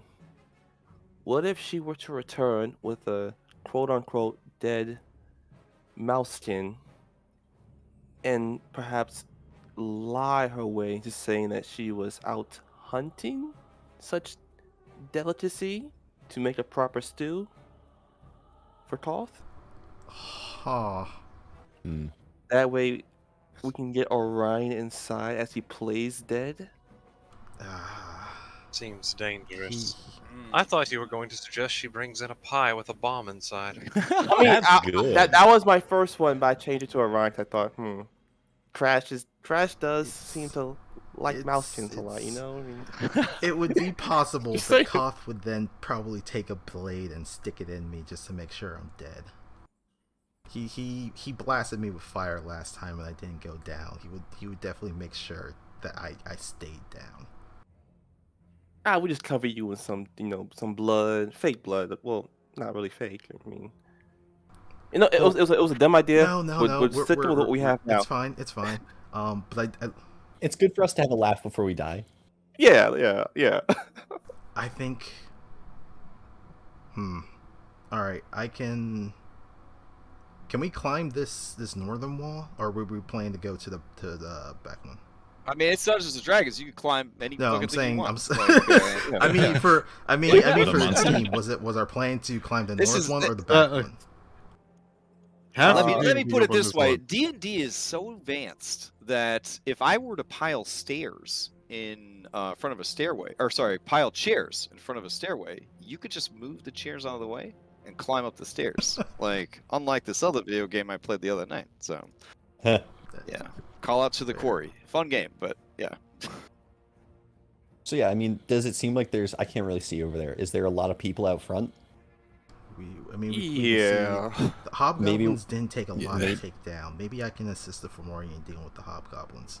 All right, looks like a cameraman got placed sorry, here. I Who did. placed this cameraman? Okay, so your cameraman should only go in places that your party members can see. This cameraman is giving you access to more information than you should have. Okay, sorry. Okay, So what we can see from here is a giant so and a for now, hobgoblin. we don't need the cameraman. Yeah, I see. There's at least 3 threats. 4 if we time this wrong, and the goblin on the ward gets there. I didn't even know there was a cameraman over there. Yeah, I think that Yeah, we no. should split up from this place, like send the Fomorian to the front, but we should probably go to the back because then they'll be all drawn out towards the front and hopefully not looking at the back of the fort. But all you'd have to do is come around the side if we are climbing up the northern wall. That's what the plant growth would do. Slow him down. Tell you what, it is noonish, and we usually take a break around noon. You guys seem to be a bit indecisive, so those of you that want to discuss what to do, do so. Those of you who need to use the bathroom, grab a drink or whatever, I have a feeling that this is going to be a pretty big fight. So I'm going to throw up the thing, and we'll take a 5-10 minute break. All right, cool. I gotta step outside Very for a minute. good. I'll be back. Oh god, I didn't expect the fucking displacer beast. Well, we did hear can handle it. about We can handle cats with tentacles on their back, so we knew there was something like that here. I don't think I was here when you guys said that. Oh, I don't think I so. thought- Yeah. Whoops. We'll be No, fine. it was before you joined back. It was when we were meeting with Jor the Ranger. Just And gotta then we get have to in there. worry about a ghost. Also, I love how Guy is now Oh, yeah. very enthusiastic about all this. Guy is on top of He's the on a world right high. now. Yeah. I mean, you might as well be if you're about to die, right? Guy's not gonna die here. Guy's We'll got a be date. fine.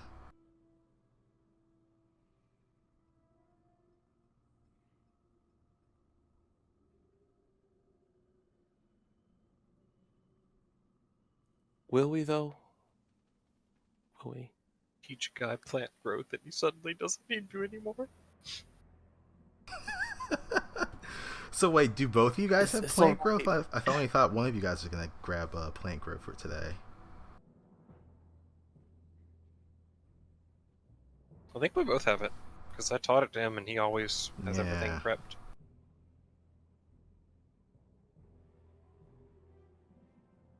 You wouldn't happen to have fog cloud, would you? Nope. Uh, Yeah, I didn't take Sleet Storm because I have enough concentration spells already today. So I was like, Fair. well, let's just take this one. It's not Yeah, concentration. and that one's also a double-edged sword, where it's like great for a getaway, but if we put it over the fort, then they would be obscured to us. True.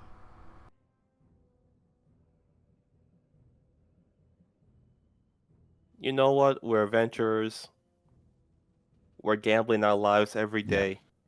Yeah. So got are we this. all? The decision we need to make is: are we all climbing up the wall or a wall? Okay, or so are we going to try? once to we're up the wall, we will be seen by the Swordmaster and the Displacer Beast, bar none. So if one of us is up there, the rest of us will have to basically take a turn climbing up while they head towards us. That's what's going to happen. Yeah. So if you want to deal with that, that's fine. Or if we want to go around the backside, that's fine. Yeah, I can Misty I'm okay Step with to the the top of the backside. wall. Oh, you can? Yeah, I think so. It's 30 feet up, so I should be able to pull that off. So I can get up in one turn. It's not a great use of my Misty Step, but it is free. I'm more for just us going the back side. Well, Yeah, we have seems to go fair. around the front. We can't get around the west side to get to the breach at Can the we south. not? I don't think so. I'm pretty sure there's like, well, I can't see it right now. I'm pretty sure it's like a really narrow ledge that like hugs the cliff face. Yeah. It might It's like, I think it was like maybe 15 feet, 20 feet maybe, to the cliff. Pretty wide. It's a little if it- wide, but I mean, as long as we can get Claude around it. I mean that's what I was kind of thinking, as making my way. It would have to be from the front side because the back side, I think it just goes to that tower. Yeah, that's And there's no way Yeah, that's what I around was from saying. the tower. right.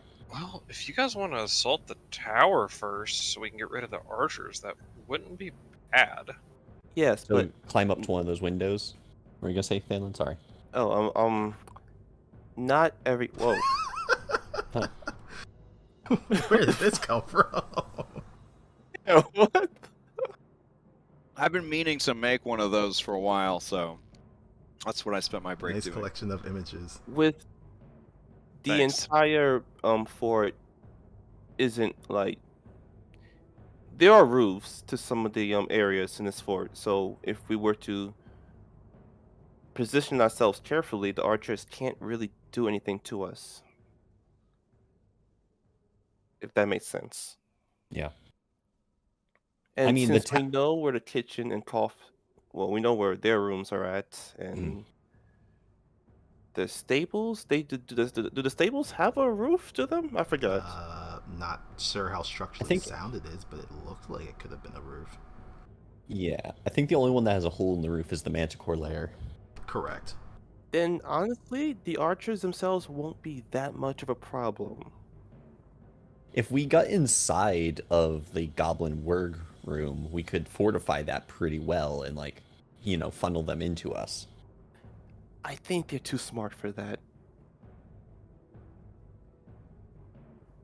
That's my opinion. Yeah, probably. We didn't deal with the Manticore, so attaining defensible locations is going to be important if it comes back. So, like, the tower, the stables, the kitchen.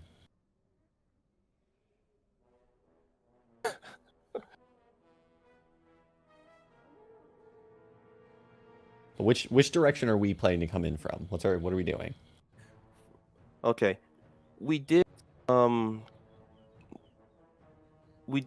up with who's joining with who. I'm with Orion,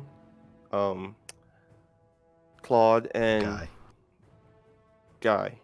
So us three will go south, right? Okay. How are you gonna get there? What's that plan look like? You're gonna go around the front of the base, past all the people? We were gonna go to the west. it's possible, but you might get cut off by the ledge. Like you might not So the be able thing to is, get around the we tower. can't get around the tower because it is blocking off the cliff. It narrows. Yeah, it lines up with the sheer 300-foot cliff so face. we would have to try and find the scale of the tower if we want to try and get to the other side, which is where the south wall was that was busted. Otherwise, we'd have to go circling from the front of the keep down to the south. Which at that point, like you're not going to get past the front of the keep without getting noticed and engaged in combat. Then honestly, I say we just the walls and hope for the best at this point. Okay, And so just like stick together. yeah, climbing. Yeah, I think it's best to stick together. Just climbing team goes up first, lays down some ropes, and then non-climbing speed team does their best. Would it be considered a group check if we all do it, Crash? If you all do what? Climb the wall. Like help each other climb the wall and whatnot. Once you're up against the wall, as soon as you're in initiative, you can't do group checks. But if you could manage to stay hidden, I would say that you could do a group check to try to climb the walls. Keep in mind, you're gonna have a very small window of opportunity to do that because as strong as Pass Without Trace is, if they walk into it, if they turn the corner and just kind of see you guys there in the middle of the day with no cover around, I mean, they're gonna notice you. Right. The bonus to stealth only applies if you could do a stealth, right? Just like the 5e stealth is a whole fucking disaster, anyways. But No, I understand. I understand. yeah. I want to know But if it was anything possible. that would prevent like stealthing in general, like line of sight, like they could just look and see you, with no cover or anything around. There's a big group of you by the side. So yeah, I would allow the skill check to try to get everybody up and onto the wall. It is like it's like a 25-foot high wall, and it is a stone fortress wall. So there are crumbly bits, but the DC to climb it without any equipment is going to be a 15. Okay. Yeah. I can help with the group check, which is why I was asking. All of us also, well, Layla, Jute, and I should have climbing speed. Going up to it. So half of us can climb. And I can sort of help with the rest. Yeah, But we do this after the Fomorian starts combat with the giant. We yeah, and cannot again, do this before. Sorry. I would highly recommend we take the western wall because then we'd be close to the tower, and then we could rush the tower where the archers are. Because if we come up on the north, we're just going to be sitting ducks.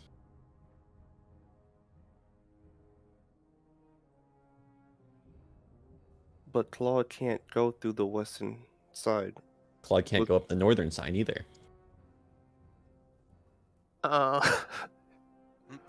I would say at that point, just don't worry about me. I will attempt to start clearing out the hobgoblins in front. So it's going to be you, Claude, and the Fomorian then. Something to keep distracted while everyone else sneaks in from behind. So if you go to Fomorian, it'll be me, Guy, and just me and Guy. Well, at that point, we're not breaking into two teams. It'd just be a single group. No. Yeah. So we all, because their direction's all going to be pulled out the front. If we come up the back of the fort, that we actually stand a chance of catching them by surprise. You know what? It's risky, but yeah. I'm up for whatever you guys want to do. We just got to wait for the word to pass by the corner down here. I think he's going... Oh, we're all back. Oh, I'm sorry. Yeah, let's do it. We're back. We're playing the game. What's the call? What you got, Barnabas? Let's go. All right. My thoughts are, and anyone can disagree with me, once the word passes this corner, I think it's going counterclockwise. We would then move in that direction, obviously keeping in mind the sword guy on top. And at that moment, we'd be splitting off. The Fomorian would go towards the front, engage the hill giant, and using that distraction, we would climb up the western side. Okay. So, I think it's a good plan. I'm going to throw it out there. This is not a video game. So these guys are not operating at like an absolutely perfect clockwork precision of like what pace they're taking. Like if the warg smells something or wants to pee on something, you know, they would stop and that would delay them. So the quality of your checks kind of determines like where they are at any given time. Your best intentions, of course, are when the warg turns this corner and starts heading south. And then you just kind of have to hope that these guys on the roof are also at a different position. So you're kind of waiting for that absolute perfect moment when there is nobody here on the wall to rush up. At that point, the giant is going to run out of the copse of trees here and start attacking Callahan. Ideally leading right? with the evil eye. Okay. All right, so if you guys deposit her over here, she will try to make a stealth check. I will give her advantage because she has time to kind of set up a little ambush. Oh my goodness, all of you just lose track of her. What an ugly tree that is. You also got plus 10 All right. because still pass. Well, right, but I'm assuming that Right, you're right, leaving right, her right. so that I'm going. Yeah. I'm going off. Yeah, okay. So she's over there hiding in the trees. Minette is over there hiding in the trees, right? You don't want Minette to be involved in this. You told her to stay back. no. Okay. And then you guys are going to leave the cover of these trees and rocks and tree fall or whatever, and you're going to rush here and you're going to try to climb up. Well, we were hoping to do the western wall, but if it is the northern wall, then yeah. All right, if you want to do the western wall, that's fine too. Okay. But I ain't going to add no more maps. So let me hero stack you guys. Okay. I'm about to get real 4th edition of this campaign to be like, this is the world you live in. You feel bound to this very small 20 by 30 foot space. All right, so you're gonna go this way. All right, and you said you wanted to wait until the warg turned the other quarter, then, like this corner over here, because you don't want to be caught by the warg. Because if the warg, because again, line of sight with nothing to hide behind, big group of people, they're gonna notice. And you're also hoping that these guys are currently distracted. So we will say that they are, we'll put them right about here, maybe. Well, this will be based on the quality of the climb check. And we'll say that the Gerblin and the warg are passing them. So they're heading south now, but these guys are heading west towards you guys. Okay. So where along this wall did you want to climb up? There's a roof here, and there's a roof here. This is just a wall, and oh yeah, I guess there's a little roof on the other side of this, but you'd have to kind of jump down to that roof. Yeah, I mean, definitely as close to the tower as possible, I think. Oh, because sure. We're going to want to, like, get rid of the archers first, maybe. Okay. And we're well covered here. And then we just wait for our Fomorian to kick off the encounter. All right. I would also give Layla a wink of thanks and grow minor claws that she can climb with. Well, he can climb with, sorry. And I might be able to do something to help the non-climbers. I can Misty step to the top and lay down the rope, and I don't know if that'll help with the check, but... All right, so what I'm doing right now is I'm building ghetto roofs. I know you guys signed up for a premium game, but honestly, this is all I have. This is all I am. So let's see. That should be a roof there, and then I'll put a roof over here. Cause of phony. Yeah. I tried my best, sort of. All right. Then we got that. And then what's really sad is I have like a tower roof I could put down. I just don't remember where I have it stored. So we'll just go with these as your roofs. And because Foundry 9 is a little silly about layering of assets, let me move everything to the front manually. Okay, I should probably do it. There's a hole in the other roof, so you should be able to see fine. Okay. Let me... Oh, and one last thing. There we go. And yes, those of you who are watching and you're like, oh, Foundry, man, they don't even have a roof tool. Yeah, they do actually have a very advanced roof tool. I'm just too lazy. So there you go. All right, I'll hide everything that's inside. And that's the same as having a roof tool. Cool. Give me a athletics check to climb the wall, guys. I will use my climbing speed. All right. Is this use considered Layla's a, climbing speed. Is this Right. considered a group check?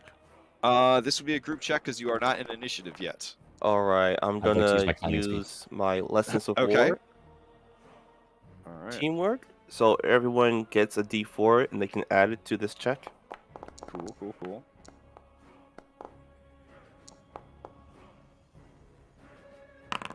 All right. The DC was only a 15, so with that assistance from Thanlin, you guys are able to climb up, including your lion, who we're just gonna say does like some fucking wall jump shit between like the tower and the wall, and then parkours his way up onto the. That's fucking cool. Didn't on realize Awesome. he's been All right. playing Ninja Gaiden. All right, so you guys should be up on the roof now. Let's see. Did I put wall heights on these? Ah, fuck a duck. I didn't. So what we'll do now is I will go and grab. Yeah, we'll grab some cameramen and set them up so you guys can kind of see, because you would be able to see really well from up here. So we'll put one here Dobby? and one here. There we go. Oh, And maybe one there. So if you click off of your mini, it should activate the cameraman so that you can see everything. Is that Yep. what's happening for you? Yep. Yep. Okay, Yep. great. Okay. See, these are the Roll20 tricks that still work, even on the superior platform. All right, so you guys are up on the roof. There is a hole in the ceiling where cook fire smoke is coming out of. Because you are up on the roof now, and there is no like real way to kind of conceal yourself anymore, even with the Pass Without Trace, because it's just a big flat fucking roof. This guy is going to see you, but it's also at that point that Sluxtor is going to charge out of the bushes, and from here is where we're going to jump into the initiative for this encounter. That work for everybody? Works for me. Go Oh, war. yeah. yep. Let's Alright. go. All right. It's going to be a very big initiative tracker. I kind of want to do some dragoon shit on my turn, but it's too risky. Sorry for Oh, our those cameramen. ADHD fuel plan. It's all good. You guys are getting, it's still early on in the campaign. Everybody is kind of trying out different ideas, what would work in character, what would work mechanically with the group that you have. And then also, I mean, eventually, more than likely, a leader will kind of naturally sort of form where, they come up with a plan, you guys trust the plan to work, and, you see what happens. But for now, everybody's still sort of getting a feel for all that. All right, I'm going to pop that out so I can see it. Yeah, Easier. multiple And pork move. can be deleted and All right, here we go. Sorry. Oh, right, all these cameramen can be deleted. Yeah, I'll remove them before I roll that And initiative. also Claude, you can get rid of him. Okay. Let's see there. And Claude. All right, other cameraman. Okay, this thing's dead, so I guess it can't really go. All right, much better. Here come the dice rolls for the NPCs.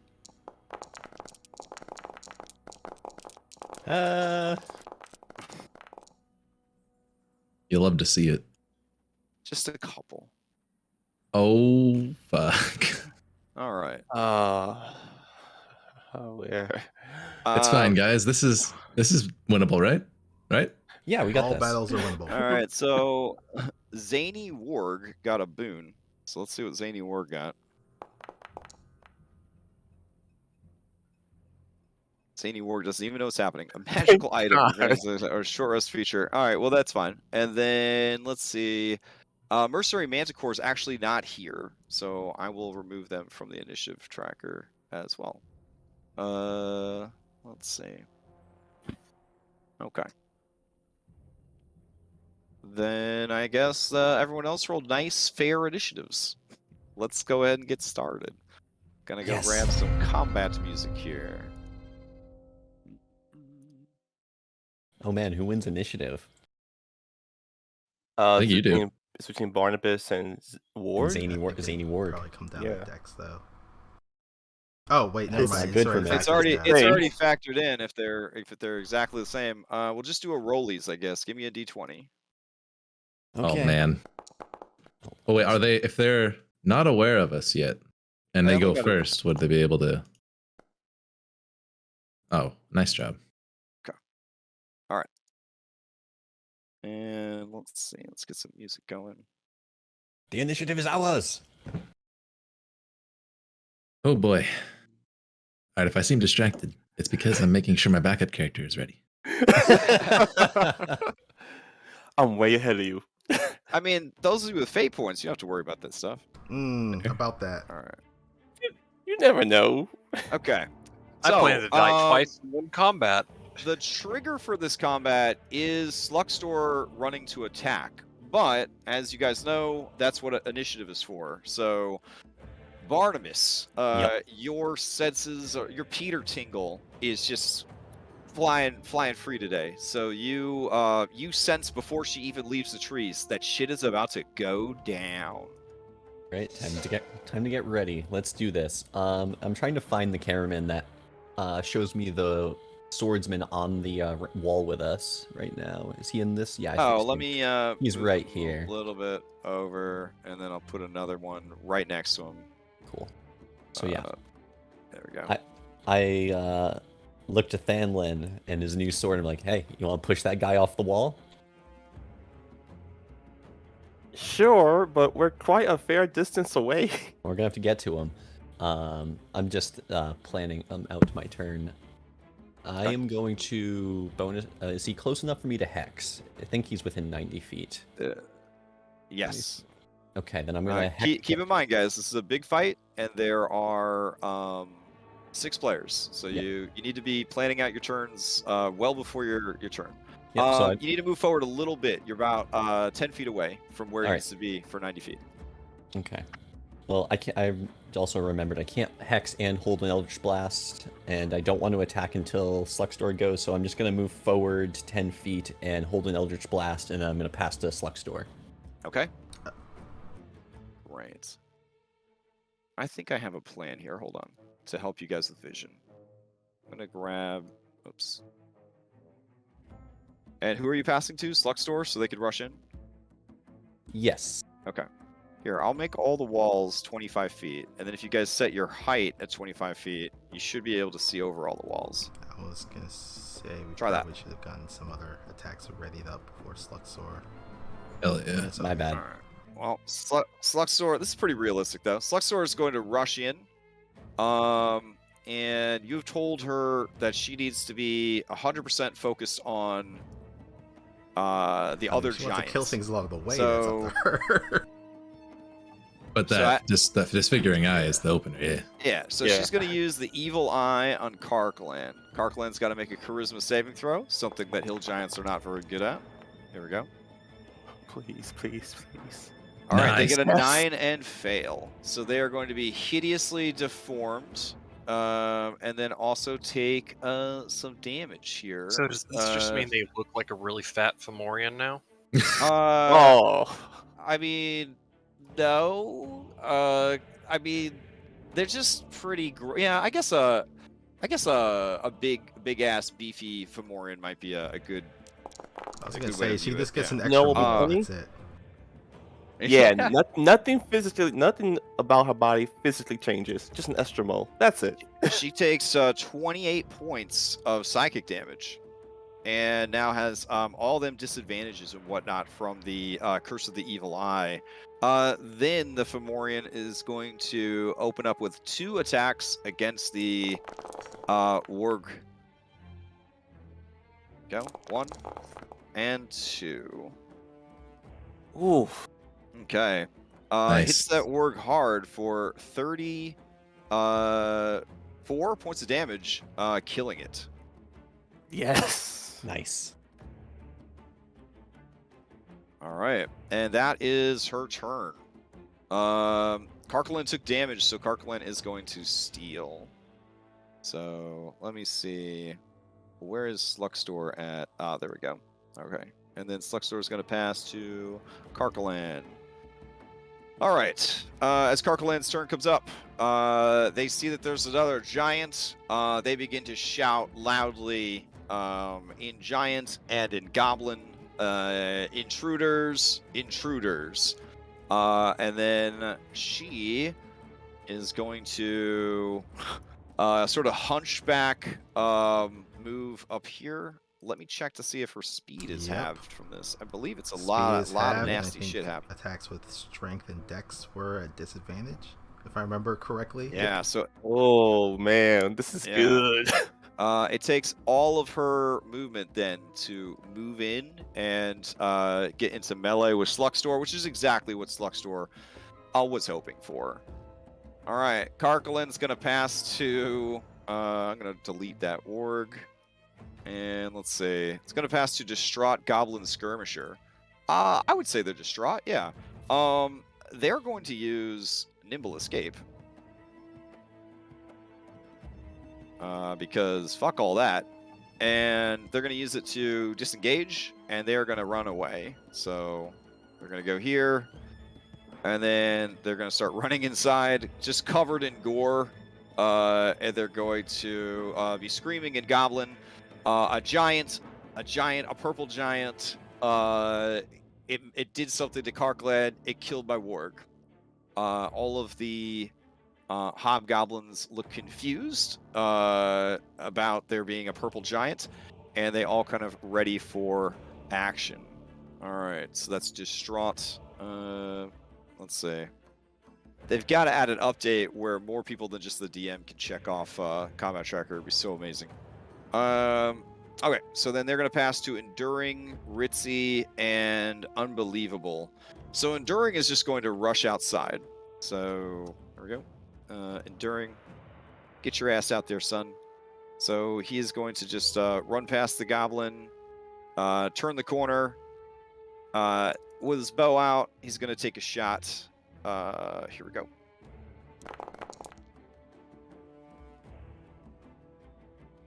All right, a 10 does not get through Sluxtor's defenses because Sluxtor is wearing a leather armor. So they have an 11 armor class. Amazing. Okay, so that brings us to... oh, was Sluxtor not the one that actually had armor when we fought them? Nope. Nope. I mean, yeah. This was kind of sneaky. So Unbelievable Soldier can't believe what's happening here. They are going to run inside. So that's their plan. So they're going to go inside the building and kind of rouse the alarm of what's going on in there. All right. Let's see. They're going to pass to someone inside the building. You're going to hear a bloop of a Paragon action from inside the building. All right. And then that person is going to move. Layla, you hear a person moving down below. And you hear the sound of a door opening. All right. Oh, I think I broke all the doors when I did that. My bad. Because when you add, let's see. When you add walls to something in bulk, you actually turn all the walls into one singular wall, which is kind of sucks. But I should have set up height on this in the first place, so that's on me. All right, so you hear a door open from below. All right. So that is when you notice from the window right here, there is the ghost. You can see it very clearly now. All right, let's see. So Barnabas, you know 100% that is like a Halloween decoration. That is not a real ghost. But you do know that the arrow that's being fired out the window at you is for real. All right. Because you are so short, though, they don't see you and they just see Layla, so they're going to fire at Layla. All right. So 11 is going to miss from Correct. Extended Soldier. Okay. She will pass to Unintended Soldier, who will take her spot at the window. And I'll actually put a cameraman over there as well. Hold on. Because that's on a different map. So you guys get a sense of who's firing at you and what's going on. So let's see. Unintended is going to go. And they're going to fire at you. Here we go. Bloop. You being Layla again. No problem, no problem. Firing like literally 10 feet away into a crowd. They both miss. I will assume that you guys caught them completely off guard. They will then pass to and shout out the window to Ritzy Soldier. So Ritzy Soldier is going to look up and see that there are people up on the roof. At this point, those of you concentrating on Pass Without Trace, it still works if you can break line of sight and get a new like stealth in there. So Ritzy Soldier looks up at all of you, and he is going to run into this building that had a door but doesn't have a door anymore. Here we go. There we go. Yeah, he's going to run in there, and he's going to rouse the people that are in there, and they are going to take actions. Whew. Okay. So basically, 2 wargs are going to come running out with goblin riders, but that's all they do, is they just ride out onto the field. There's more. So let me turn those on so you can see them. All right. And let's see. Then they're going to pass to well-maintained Blade Master. All right, well-maintained Blade Master sees you guys up on the roof. He sees how many of you guys there are, and he also sees that there's a big giant over here. He is going to... He's actually going to try and take out the giant. So he's going to leap off of the wall and try to Dragoon rules, like hit this thing. Barnabas, you could take your ready to attack against this guy as he prepares to leap off of the building and attack the giant. Let's Nat go. 20! Oh, So you blast him for 11 points of damage as And he then goes to hop off. I guess second one. oh yeah, you level All right, 4. yeah, both of those are going to God hit. damn. Having just taken 21 points of damage, he no longer feels confident about going to fight a giant or taking any more damage. Oh, I thought it was when he So, was midair, he gets skeet shotted. I mean, the trigger was what, when he started moving? Is that what you said? Yeah, or like if Blade he... Master? Yeah, it was... I guess my trigger Well, in was order more to like... interrupt, you have to be Right. extremely specific if you want to interrupt somebody else's action. So what was Te- your... What was your Technically, thing? my action was I was waiting for the Fomorian to attack. Okay, so so you should have already shot this guy. Yeah. Okay. So normally this wouldn't be allowed, but that's fine. So you fire at him as he's getting ready to leap. He takes 21 damage. He doesn't want to deal with that shit anymore. But he does see that there is a giant here. Oof, got to make a split-second decision here. Let's see. Yeah, you know what? I think he needs to do it. He will still go after her. I think he's gonna still go after her. So he's gonna leap off the wall. That's gonna be like 30 points or 30 feet of fall damage at least, maybe more. But he will go ahead and make an attack against her. Here we go. Here's the first attack using his signature attack. Here we go. Oof. Let's see. 15. 15 is enough to hit. It does a paltry 8 points of damage. He will add his martial advantage as a hobgoblin, kicking the damage up a bit more. And then we will add the 4d6 fall damage that he is going to take, and he's also going to try to deliver to her. Well, that's no slouch. Okay. So a total of 30... No. Yeah, 17 plus... okay. So Sluxor takes quite a bit of damage as he leaps off the wall and sort of drags his blade like against her side and down. As he lands, let's see, as a bonus action, he will use cunning action to dash, and he will try to move behind her to get a flank from his ally. So he was the mid boss the whole time. And then he will attack again. This with a +2 from the flank. So 27 is going to hit for 10 more damage. And then he will attack again. Jeez. This one is with a +2 for a 14. So he drops 21 more damage onto Sluxor. All right. She has already acted this round, so she cannot steal. He's going to go ahead and pass back to this Displacer Beast. All right. Let's see. I'm sort of just eyeballing whether or not I've activated everybody, because there's just so many peeps that I have to click on. So definitely police me if you think that somebody has already acted, or you know somebody has already acted. Just point it out to me if I try to activate so far. Yeah. But it's just it's almost an effort and futility trying to sort the combat tracker when it's this big. Let's see. So the Shadow Displacer Beast is going to. It's bright daylight, so we can't do that. Oh, this is pretty cool. Okay. It is going to start bounding across the roof towards you guys. And then it is going to disappear.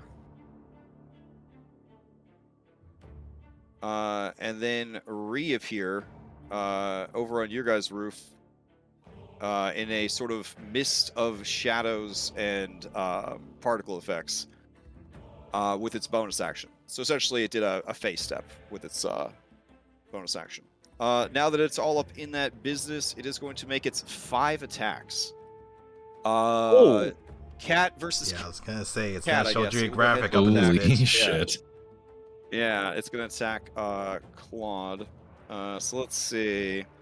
All right, claw attack. So it does a claw, tentacle, bite. Since it did move at least 20 feet before attacking, it's also going to throw a pounce in there as well. So we'll go ahead and open up with just a claw attack. That hits. All right. So then that will activate pounce. Give me a strength saving throw to see if he is knocked prone.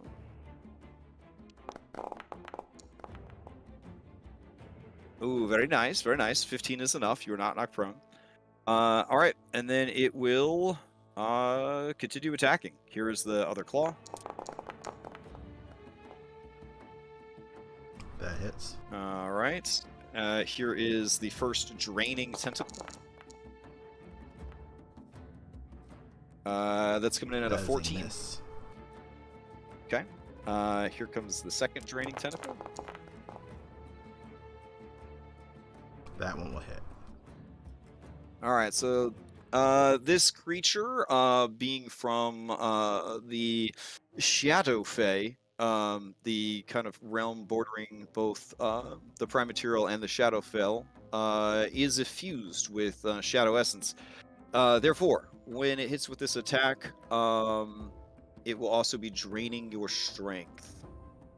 So it looks like it only drained 1 point of strength there. So 9 points of bludgeoning, 1 point of necrotic, and 1 point of strength loss from this attack. Oh no. All right. You guys also estimate that these tentacles have a reach of about 10 feet. And then it is going to try and bite.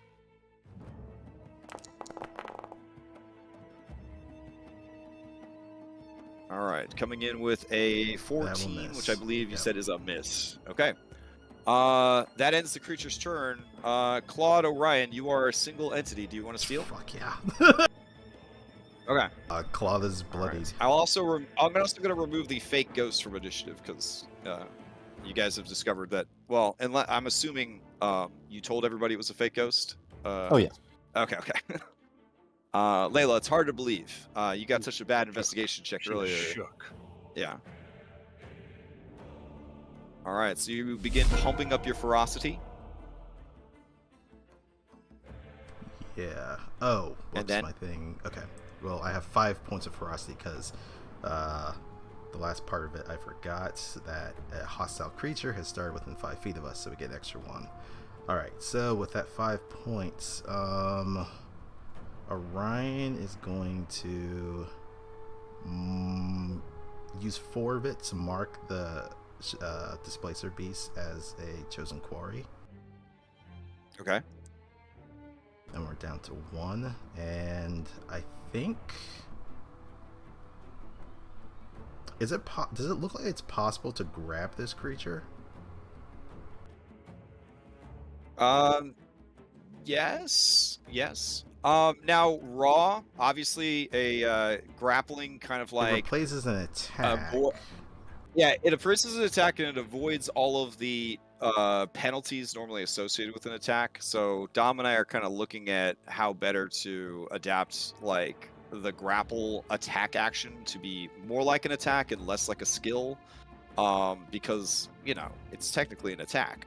But anyways, for the purposes of this creature, like I'm gonna say that the displacement will apply to any interaction with it. So like if you try to grapple it, it's going to have the same penalties as trying to attack. Okay. I think. Yeah. I think Claude is going to use his attack to attempt to grapple this creature. Okay. So as a creature with a multi-attack, right, which is Claude. Well, he only has 1 attack actually. Okay. Yeah. Go for it. You can do try to grapple it.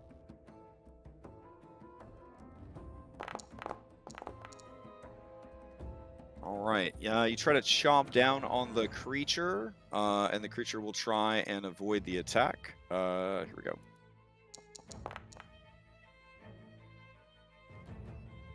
All right. It does. Let me check if you got any sort of hold on it at all.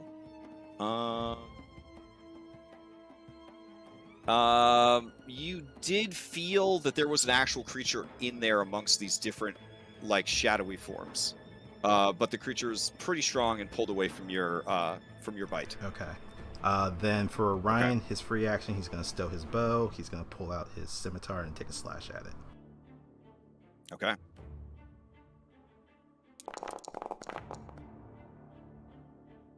I don't have advantage. Right. But, I guess 26. Just for the record, since you're within my commanding presence, you can take a -5 to that and add an extra 2d6. Ooh.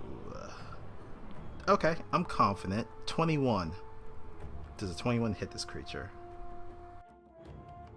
Let's see. You can take a what now to do what? What's going on here? Oh, since they're within my Okay, I'm gonna say that you need to announce that before rolling the attack roll. Okay. Yeah. Okay.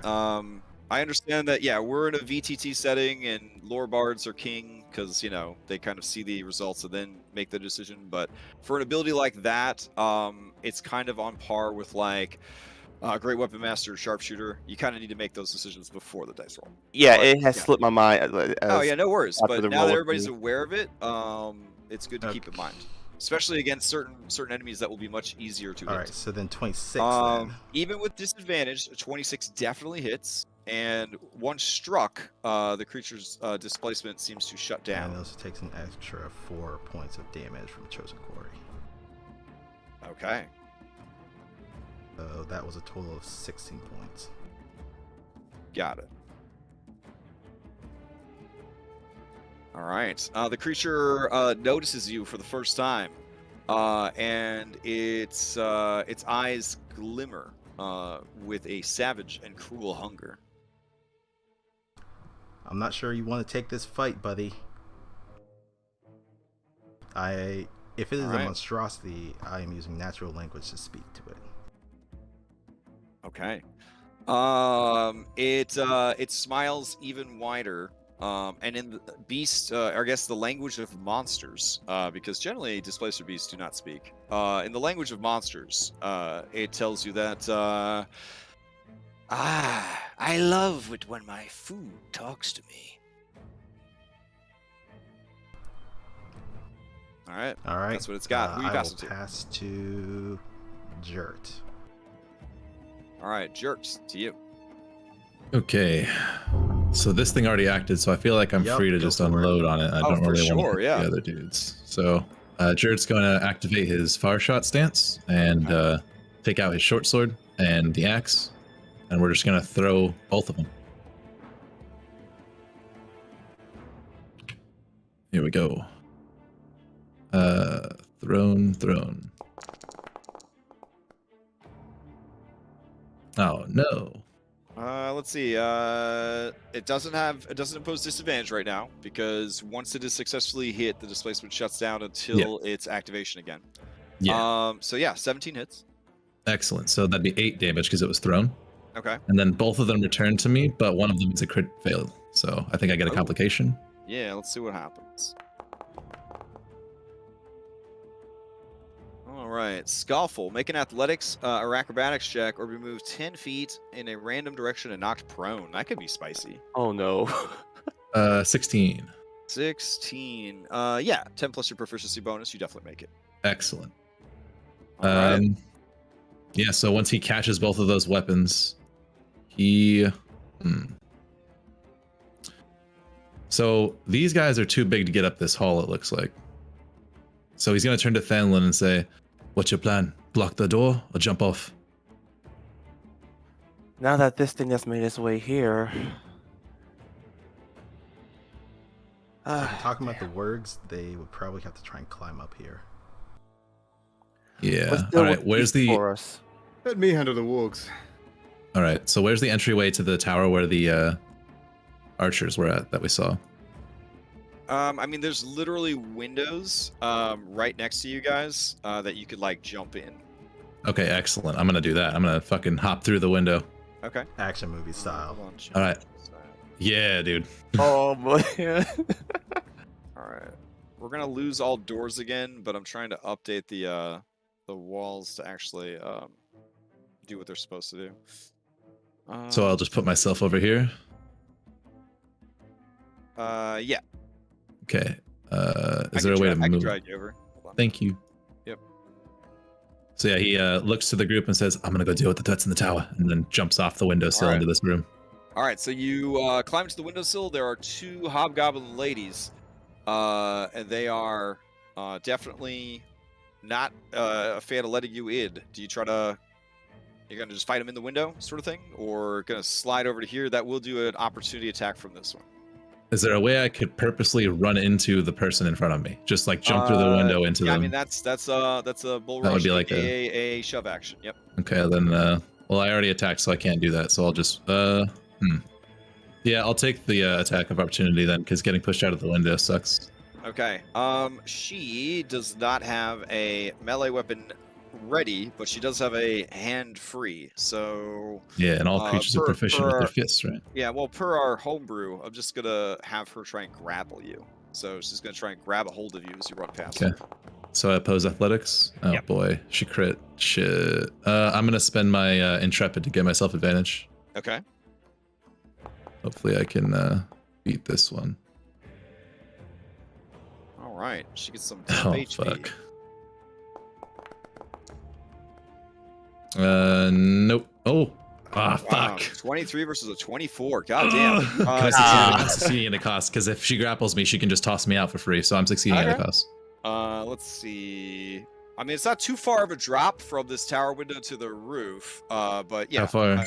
If it's like 10 feet, then I'll take it. But yeah, it's about a 10-foot drop. All right, I'll let her grapple me in the window. Then I don't want to risk the like potentially losing half my hit points and then falling on top of that. Yeah, fair.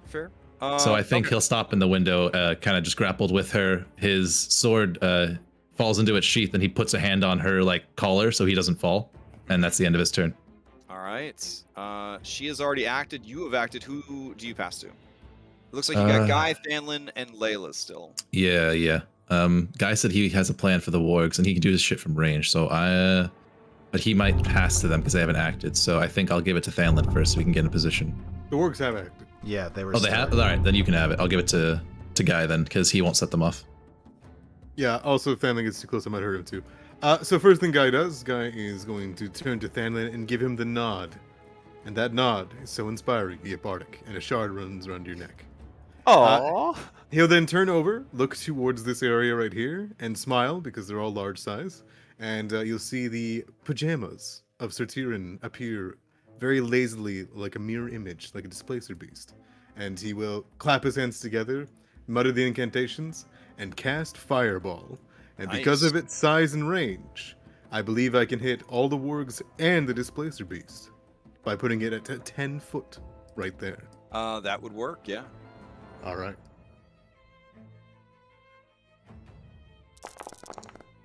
Oh, That'll be 33 fire damage. that was a good lot fireball. of sixes. And a couple fives too. Shit. Wasn't that what you took on your first fireball? It was. It is Whoa. damn right a perfect copy. That's pretty serendipitous, actually. All right, let's see. Okay. I gotta make saves for these 4 and the displacer beast. Here we go. I like that you name all your spells after the people you copy it from. Thank you. Thank you. It's just flavorful. So we got a DC of 16. Let's walk it through. Seamless Warg is going to fail. Let me see if there's anything that these guys have on them that mitigates these sorts of saves. Okay. Okay. Because the skirmishers have the mounted combatants trait, if their mount is subjected to an effect that allows it to make a dexterity saving throw to take only half damage, it instead takes no damage. If it succeeds, then half damage if it fails. Alright. Next up is the other warg, which is a 21, so it passes and gets a boon out of the equation. Let's see what happens with that. Maybe, maybe, maybe. I'll roll it again. There we go. You lose 1 level of exhaustion, or gain a level of well rested, or gain 5 temp HP. I think he's gonna want 5 temp HP. TBH. Maybe short-sighted, who knows? And let's see. Let's look at the GURBs themselves. Looks like a fail from one and a pass from the other. We got exceptional, and then whoever the other one is. So looks like Tight Gerblin has been completely incinerated by the fireball. The other one takes half damage and lives, barely. Their mount takes no damage. This one takes half the damage, but now no longer has the rider to provide it with those bennies. And then Boyo on the roof fails, and let's see. This creature. All right. Okay, this creature is possessed of the avoidance trait, so similar to the evasion. So even though it fails, it takes the half damage. And it's looking pretty beat up, but still does not seem to be bloodied. All right. Guy. A beautiful, perfect duplicate of Sir Tyrion's fireball explodes. Sadly, there is nothing really flammable in the area. I was gonna say the owlbear. Oh wait, the owlbear. Yeah, poor owlbear. Yeah. Okay, so the owlbear bursts into flames. I'm curious if like the Bloodlord or anything, because I think that's his bedroom, because it spreads around corners and this door is open. If any of them are in there. Yeah, I would have definitely rolled it if he was there. No worries, no worries. Yeah. But hearing that, Guy will turn over and, like, you know, kind of not hearing a scream or anything. He'll kind of shake his head as if, no, I don't think he's in there. And pass over to Thanlin. We do have 2 soldiers. We probably want to get their turns out of the way so we can get the turn order back. Just at some point. All right. Well, you could pass to them after you're done, and then they'll have to pass to Layla. So, Thanlin, what's up? Okay, this thing, his We don't have disadvantage against him, right? Since he got no, hit. no. Once his turn comes back up, it'll reactivate, but So wail not on it currently. if you can. Okay. Yeah. I'm gonna use bonus action, and I'm gonna use Mark Foe and target the placement piece. Okay. So all attacks against him, you get a D4 added to it Nice. for the attack rolls. He's then going to move forward, just keeping an eye on Claude, and strike the first time. This will be with a -5. Okay. Oh. That brings it down to a 12. Is Yeah. that right? Yep. All right. That does not hit. Orion, do you still have your reaction? Yes, I still do it. All right.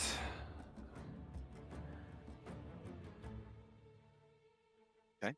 Anything else He's with Damlin? second attack. He's going to, if Orion would, he will replace the second attack and have Orion attack with his reaction. Okay, I can do that. Orion will move a little bit closer on top of Claude's head and will strike out with his scimitar. All right.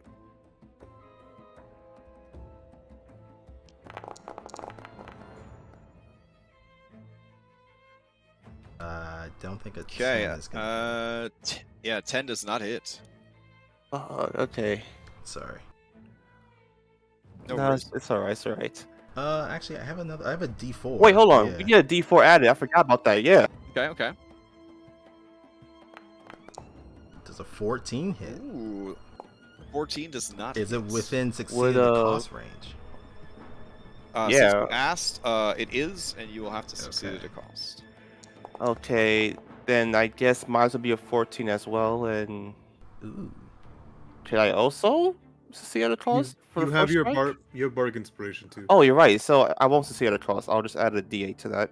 All right. D5. Orion, you go for it, but almost reflexively, the creature hits you with a tentacle for 25% of your current hit points.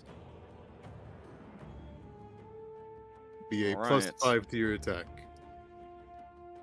So 5 added on to the extra 2 that you had, that would definitely be enough to hit. So both of you go ahead and give me fresh damage. Okay. My first attack will have a 2d6 added to it due to the daring assault. So Sure. I re-roll the damage. That's an 8 slashing damage to it, and then I'm gonna add chosen quarry, which is another 3 points of damage. Okay. And Orion takes 9 points of damage from the complication. All right. With that barrage of attacks, the creature is bloodied. It does need to make a con save against Reaper Cuss for an extra 5, but Oh, right. Inconsequential. Okay. Go. Cool. All right. So then it takes extra 5 from that. All right. Drellin will then slam his sword to his shield to get its attention, and he will then pass to The soldiers get their turns out, I think. yeah, he'll pass to Null Soldier. Okay. All right. Let's see. Null Soldier sees that there is a fight against a giant going on here, and that there are 2 allies there. They're going to climb up a bit, and then they're going to take fire with their bow. Let's see. Okay. Yeah, let's see what happens. They're going to take a shot. And I believe a 14 is going to hit. They will go ahead and... since there is an ally within 5 feet of their target, they'll go ahead and add 2d6 more damage to that with martial advantage. kicking it up to an 11.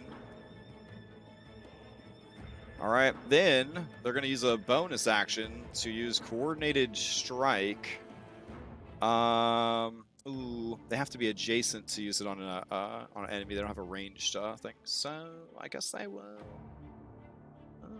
not do anything. All right, they will pass to Layla. Sure. So, Sneaky. the first thing, Layla. Well, they are trained soldiers. Mhm. All right. Layla twists a hand behind herself, and a spectral figure appears flowing from her hand back around her neck, over her shoulder, and down into this astral figure that is drinking from a chalice. Activate starry form. Okay. Is the chalice. I am just gonna move down to here. All right. And as my action, I'm going to look at these wargs, and I am going to conjure under their feet many thorns and spikes, as I will cast Spike Growth under them. Let me pop that down.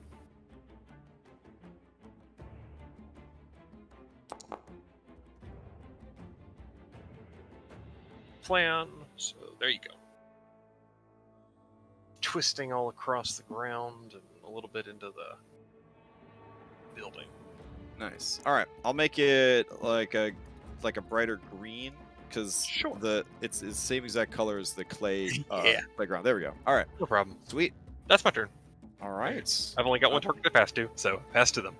Okay. As you go to pass to them, Jert, you see it first. Everybody else, maybe not so much, especially Layla moving over. Jert, I guess you could call out the window what is happening here. Mhm. But reaching the top of the stairs, you see a Bloodlord Koth. Shit. Using his Paragon to. Oh dash. no! All right, cool. Yeah, you hear Jert from the top saying, "Goth is up here." Okay. That was in between turns, so that means Loquacious is up. Loquacious is going to also try and assist with Giant Duty, so it's gonna kind of move up and then take a shot. Let's see.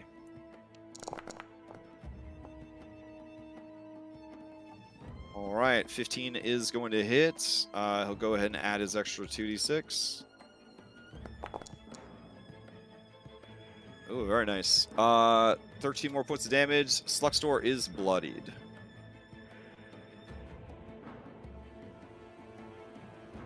All right. That's the turn. But this fool, this absolute nincompoop, he should have held his attack. Because now Sluxtor will get to steal going into the next turn, and she definitely wants to do that. All right. There's no recharge in combat for their eyeball. It's not like a 5 or 6 recharge type thing. They get it back, I believe, on a short rest. Yeah. So she's just gonna unload a multi-attack against the giant per her instructions. Here we go. 1. And 2. All right. Oh boy. Both of those are gonna hit for a total of 40 damage. Does Uggo Curse give you No. advantage on attacks against them? Thankfully No, not. damn. Or we would have been really That fucked. would have been rough. Exactly. Yeah, I mean it's pretty bad already, but yeah. So now Callahan is bloodied. Nice. All right, making some progress here. Let's see. Whew. Okay, so Callahan is definitely going to want to steal. I will spend a fate point to take it from her. Ooh. I hope not a fate point. Just a Oh, sorry, inspiration. Sorry, I was Okay, looking at my yeah. character sheet, and that's the first one on the left. Like, God Inspiration. damn, you really want to steal. Okay. No, All right. yeah. So play will pass Sorry. to Jerk. Okay, so as Koth comes down the stairs, Up. he's up the stairs. He's grappled by this person, which means he's grappling them, right? Like we're both in the grappled condition right now. Well, the person grappling can end the grapple as a free action. So Okay, you're not, perfect. so you can grapple back if you want. There are 2, Yeah. 3, 4-way grapples that I've seen. But yeah, Nah, right now Jert's. she's got you by like the shirt collar, the throat, something like that. Okay, so Jert's going to give her a choice then. First, he's going to substitute one of his. He's going to. Yeah, he'll substitute one of his attacks to try to grapple this one. Oh, okay. Yeah, go for it. For a total of 14. All right, 14. It will try and oppose. Oh, it does not. In fact, it causes a complication. All right, so he grapples this one, is being held by the other one, and then in between them looks to Koth and says, "Down with the red hand." And he's going to jump out the window, and this one will come with him. This one will have to make the choice to either let him go or come to. Okay, well, we will have to see how this plays out, because a random creature takes any damage this action would have caused. If no damage is involved, no damage is the grapple. Damage per your character level, which is 5d6 damage. To determine the creature, have all other creatures within 15 feet of the original creature roll a d20. So that would be you and the two ladies, and then we'll assume you're 10 feet up. Who's at the bottom of the tower? That would be, I'd say, Barnabas, so Guy, and Claude. And I guess Orion, because you are all the spaces that Claude is. So that one is a potential to hit any one of us with 5d6 damage. Oh my god. Damage. Yep. So 1, 2, 3. Dear All right, so Lord. everybody roll a d20 for me. The highest This is going to make the sucks. damage. Come on, Claude. No! Do you want me to roll 2 or am I too far Okay, away? so the first one was for Orion, the second one was for Claude. Claude messaged me and told me the complete opposite. I mean, sure. If he wants- So, no, I'm just. All right. Okay, and 15. So it looks like you are the winner, Claude. According to Orion, it looks like you are the winner. Sorry. I'll give you the card for the Familiars Union. You can give him a call after the game. Is it possible Yeah. to Alright. split that damage? So Is it To possible to split what that damage? It says right here. Let's sample. Alright. So, all right. So, Jerk, you do your power play of trying to pull this lady out the window with you. You're like deliberately like falling backwards out of the window. yep, I'm bringing him with me, All so we're both going to take This the damage and then. lady, as you try to pull away, your speed is 0, so you have to break a grapple to move. Is the Yeah, problem? I'll do it. But try it breaking a then. grapple is not an opposed grapple check. Breaking a grapple is a full action to break a grapple. Oh, you can't use one of your attacks. Now, what you could try to do, this is some big brain grappling. You could try and shove her 5 feet away. Yeah, with which the would other then one. break which would then break the grapple. Yeah. All right, let's do that. Okay. Yeah, I didn't know but yeah, you breaking won't be isn't one able of to- the attacks. That sucks. Yeah. Well, All it right, here is we go. if you know that you can shove, but like for example, for Oh. me, if a creature has like a long reach, if you can't push it outside of its reach, it'll still maintain the grapple, basically. Makes sense. She has to get a 19 or a 20 on this. I don't think that's going to happen. Let's see what happens. Pretty good. But no, you push her back 5 feet. And then as you pull this one out the window with you, you hear a crunch as the stone of the windowsill gives way and part of the wall breaks away as well. It is a decrepit old tower. As you start falling down, you will miss Barnabas, who kind of tucks against the wall to avoid being squashed. But that big-ass chunk of stone just brains Claude upside the head as it breaks free from the tower. Okay. All right, so here's your 5d6 bludgeoning damage, Claude. 18, as a big chunk of wall falls on top of you. Jert, you and this lady fall down. I don't know if you were planning to mitigate it, but here's the 4 points of fall damage. No, I was just going to have us both take it. I was Alright. hoping to still have my second action to attack her when we got down while she was prone, but because I had to use it to shove, now I can't. But I can use my. Is it your intention to have both of you prone when you land? Yep. Okay, then yeah, you would both be prone then. Yep, and then I'm going to use half my move. Well, we're still grappled. So, well, I'm not grappled, so my movement isn't 0. So I Right. should still be able to use half my speed to stand up and then attack her while she's prone with my offhand. Sounds good. That 18 was exactly enough to bring Claude to 0. Oh shit. So her failure to grapple me or to escape my grapple kills Claude. Oh, that sucks. He's- Okay, I'm Wait, just does gonna Claude hit make her. Jeff that- saves. He's still alive for now. Okay. The crazy part is her nat 1. Yeah, her nat 1 kills him. 12 for 8. I think I missed, but I'll succeed at a cost if possible. That's one of the craziest nat ones on the chart. We've had everything from like tree falling and like killing the big bad to like the floor of the arena falls inwards, and now there's like a pit in the middle of the arena. Like all sorts of weird shit happens for that one. Okay, so you attack with a 12. It looks like. Yeah, I'll succeed at a cost if possible. Okay. A 12 is not within range for succeeded cost. Okay.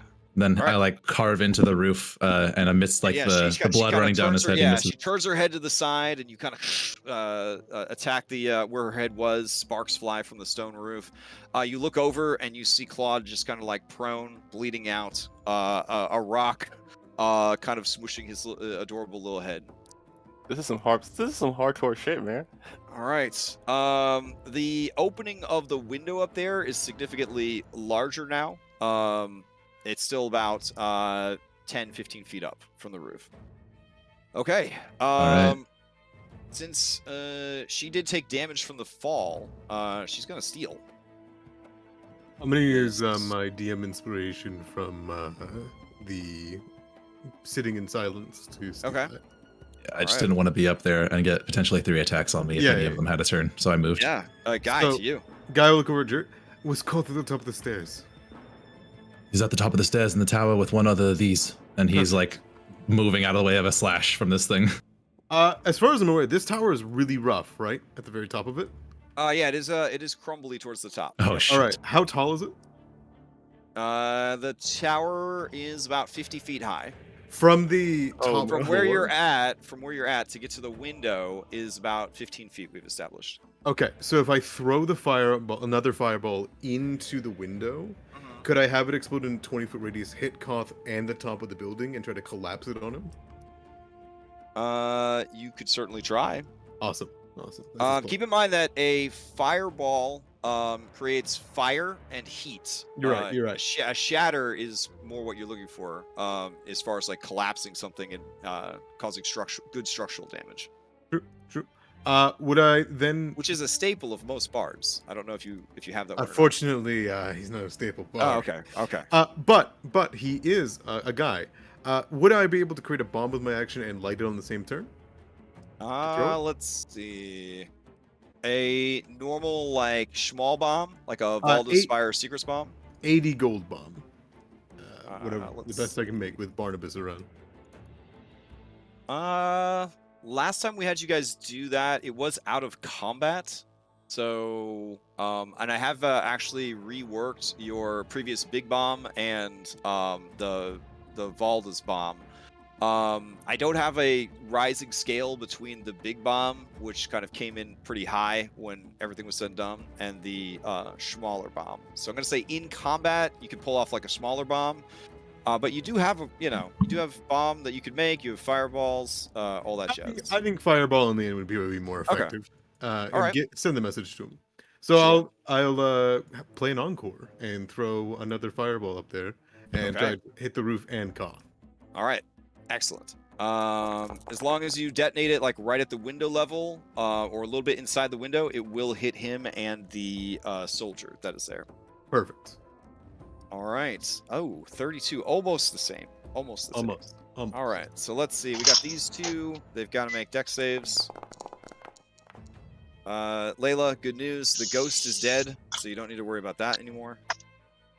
I thought you knew about spirits. Let's see. The soldier actually makes the check. Alas, they're a little bit beefy. Thank you, random hit points. So she is still going. I do know about spirits. That's why I'm the only one that can see what it really was. Ooh, good roleplay. Koth fails. He does not want to take 32 points of damage. Let me see what he's got to work with here. Oh, son, you don't have absorb elements. Oh, my sweet boy. All right. I guess he takes 32 points of fire damage. And how does the roof do? Let's see. The roof, much like the rest of the place, is built out of stone. There is an ominous rumble the damage that was already caused by Jurt yanking dude out, plus the sort of sudden exposure to all this magical heat, you imagine that, you know, attacks that would affect the stone would pretty much cause the shit to tumble at this point, yeah. Perfect. Scare him a little. Craftsman Barnabas, you know that what Guy just did put your life in incredible jeopardy. If Guy had thrown up a shatter, he would have probably brought the whole fucking tower down on you guys, because you're right next to the fucking tower. And probably also Gerard. Yeah, so I guess you are thankful, maybe, that he used a fireball and not a shatter spell, because holy shit, that could have been really bad. You know, on average, Barnabas, as a craftsman, that buildings cause like 10d8 or more damage when they collapse. So, new I campaign. just breathe a sigh of relief. What the fuck? Yeah. If you read all the 5e like WotC adventures, that seems to be a recurring theme of a building collapsing on you. Is roughly a 10d8 seems to be where they eyeball that at. Oof. So I don't know if that's yeah. There's a moment of butthole clench when I see him casting an incantation. I'm like, oh no. Guy smiles at the fire like a child, and then we'll turn towards Thanlin and give him another wink because he's doing good over there. And give him bardic inspiration, and then pass it. But I assume someone's gonna steal. So. All right.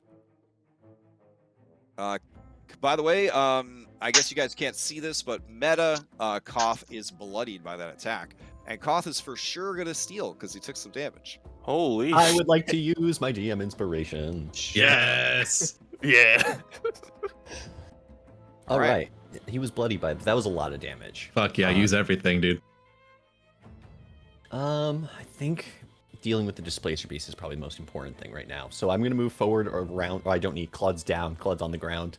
And I ignore cover. So I'm just going to hex the displacer beast, and I'm going to Eldritch Blast it.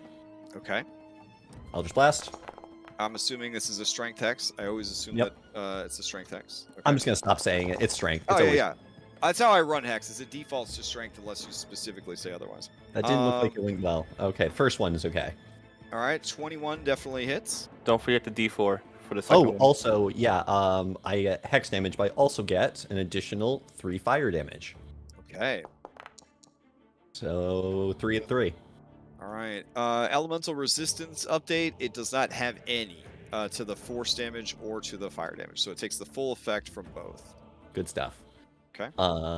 And I would do you want to roll the D4 to see if you could come within reach of a succeeded cost, or do you just want to leave it? I want to roll the D4. Wait, where am I getting a D4 from? Oh, from Thanlin? Yeah. Okay, yeah, definitely. Oh, just for a heads up, that D4 leaves the moment my turn starts. So, okay. Just letting you know. But I imagine that would still be outside of the range. Okay. And I would attempt to pass to Thanlin, but, you know, I did damage. Yeah, it's definitely going to steal. Going once, going twice. All right. Okay. This creature is now reconsidering a lot of things. First of all, its very worthy opponent was just squashed flat.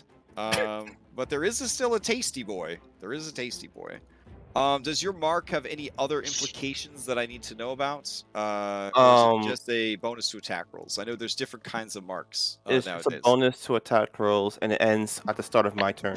Okay, but it has no penalties for attacking someone other than you, for example. Oh, no, none of that. Just D4 to attack rolls. That it's going to go hard on Delicious You may want to Orion. reconsider this. The rest of them are going to kill you.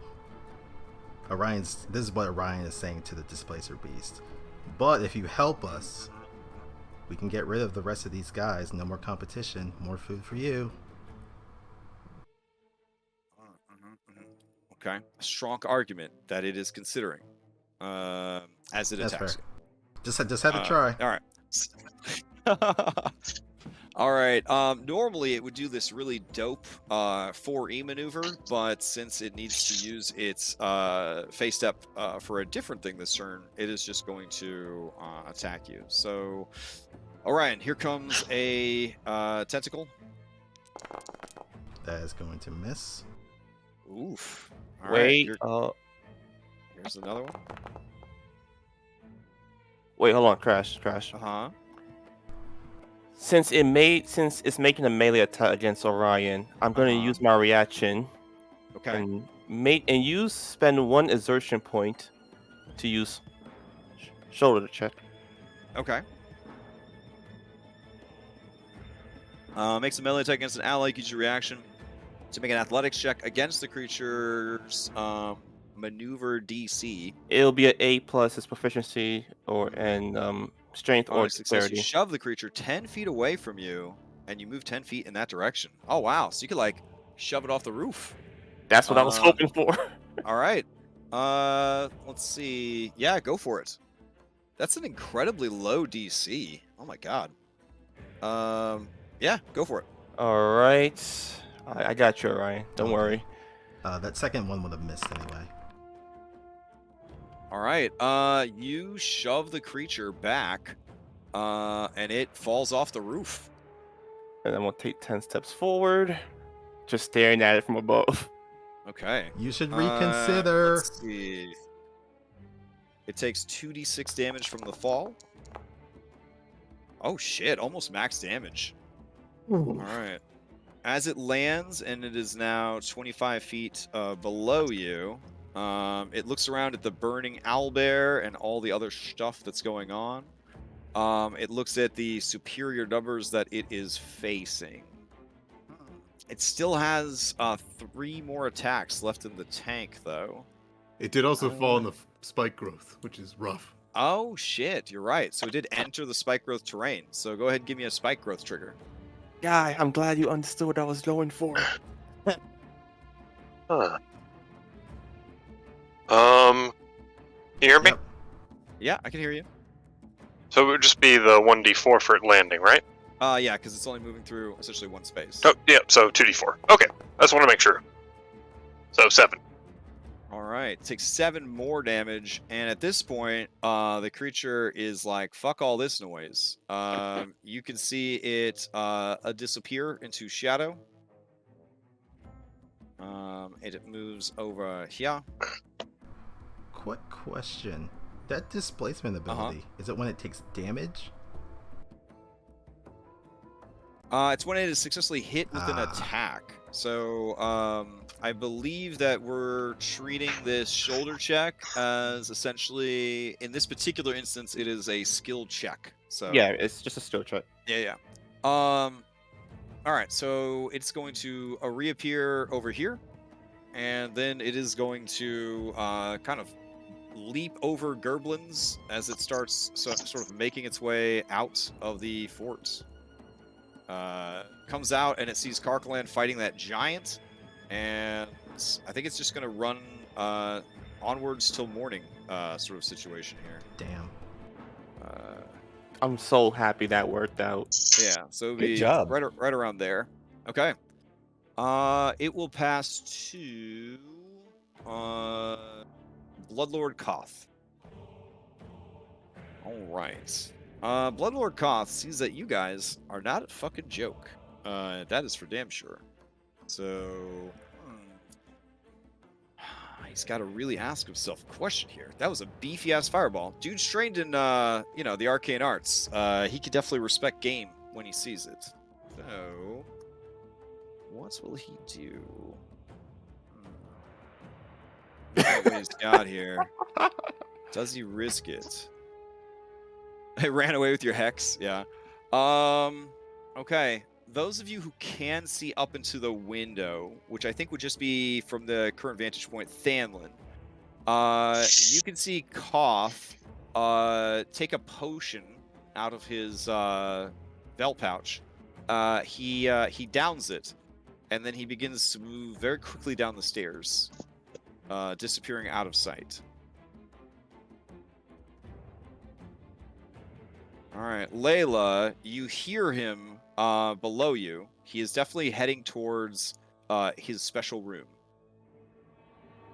I think, Layla, from your position, you would see him enter his room, and then you would also see Gerard try and, deter him and slow him down or whatever, because he is down there as well. All right. So those two, I'm like kind of revealing them right now, but they're down below. So. And it is 11, so I have to hop out of here. But if my turn comes up, I give Orion permission to run my character, or Barnabas, since he knows my sheet pretty well. Okay. All right, I'll see you guys next week. Thanks again, enough. Crash. Yep. Yep. Mm-hmm. So Layla, you see then as his sort of, let's see, pull that thing, bonus action, movement. All right, he is grabbing things off of the desk that is in there. I will note, it looks like Spike Growth is his entire room too, so he might get hurt from doing that. Okay, but line of effect for spells. Correct. Yeah, I don't think it would. It would be like alright. crawling up the walls and the roof of it, probably. But yeah, our Lord and Savior Jeremy Crawford, with full confidence, said officially that a window pane of glass could prevent a fireball from going off inside a building. So yeah. We don't listen to that, but certainly Spike Growth would stop and kind of crawl up the sides of the building, but not go inside the building. All right, so he runs to there. He's grabbing his stuff. Layla, go ahead and give me an Arcana check for free. Sure. So sorry. No worries. Would this relate to It's magical literally environments or creatures? No, it is. You're checking to see what the hell's going on magic-wise. No problem. You have no idea what's going on, but he seems to be moving preternaturally quick. That's the best you could do. All right. All right. He is finished. He did not damage anyone. He is going to pass to Callahan. All right. And I guess I should add an extra bloop here to Koth so that you guys know that he has a Paragon Elite to spend still. All right. Callahan's turn. Callahan is going to go, and they're in bad shape. All these attacks are at disadvantage, but they have to take this giant out. This giant's too big to use any of its cool hill giant abilities on, like picking them up and throwing them down the mountain or sitting on them. So instead, she will ready her Great Axe, and she will attack, I believe, twice. There we go. At disadvantage, and at disadvantage.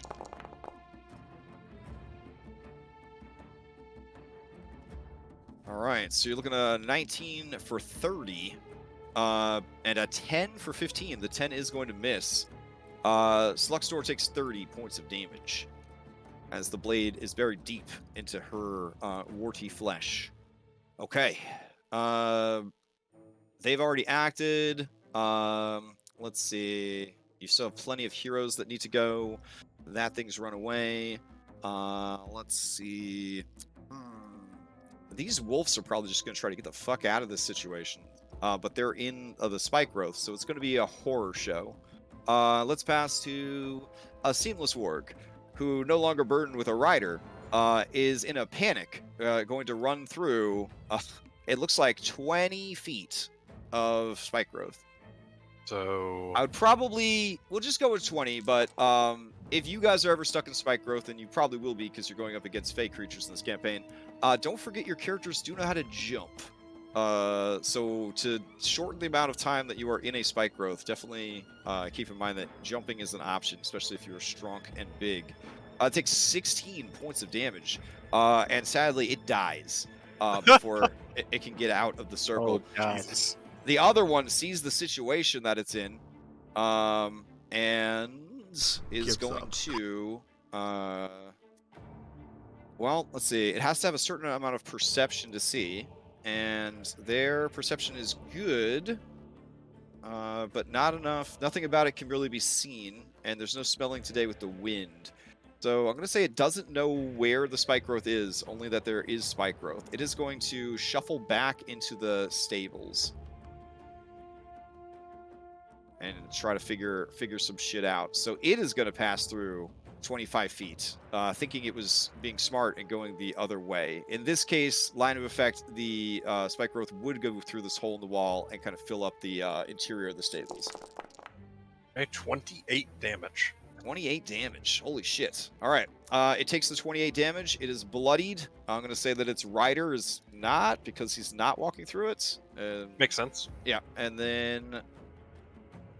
Oof. So that was... And it's difficult terrain too, right? It is. All right. So that's going to be most of its movement. And they're just going to like hide it there like, what the fuck are we supposed to do? They're going to pass to the goblin and ask the goblin what the fuck we're supposed to do. The goblin doesn't know what the fuck to do either. So the goblin is going to say that they have to make a run for it. Bro, why are there Legos all over the ground? Yeah, but let's see. Ritzy is in there, so Ritzy would probably be like, "Where the fuck are you guys going?" kind of thing. So I'm gonna give Ritzy an intimidation real quick. Oh shit. Okay, never mind. They are not retreating. All right. Saying prayers to whomever they serve. They ride out, and the skirmisher has its little bow, and it looks up and it sees Thanlin up there on the wall, and it's gonna pew pew Thanlin. Come at me, bro. It's trying. It's so, this creature is so scared. It pulls from its satchel one of its special arrows, and you see as it drags the arrow along the quiver, the arrow ignites. Oh shit. All right, and he's gonna take a shot with his flame arrows. Let's see, or she's gonna take a shot. Here we go. Okay, what do we got here? So it'll be 6 fire damage if it hits, but 8 certainly doesn't. So the arrow, we'll just say, sticks into the side of the building there, ineffectual and doing nothing. All right, this warg will move up to this gerblin, and it'll end its turn there. Since you weren't hit, they'll pass to Distraught. Distraught will hop up onto the back of the warg as well, and Distraught will go ahead and take a shot. Let's see. Go. Same deal. They will try to attack with a flame arrow. I'll just roll the d6 and add it on there. Let's see. Seeing that Thanlin was like, you know, kind of up there, and he's really commanding, he's drawing everybody's attention, but they also look over and see Layla over there, all spooky and magical. A lot of magic happening. These guys are trained fighters in a magical setting. She's going to take a shot at Layla. Here we go. Okay. Go. We're looking at a 17. All right, I deflect it with my shield at the last second. Oh shit! All right. Misses. Let's see. They are not the riders, so they have no movement there other than the half speed they use to mount up. They will go ahead and pass to Ritzy Soldier. He will move out. And he will take a shot. Also at Layla. Here we go.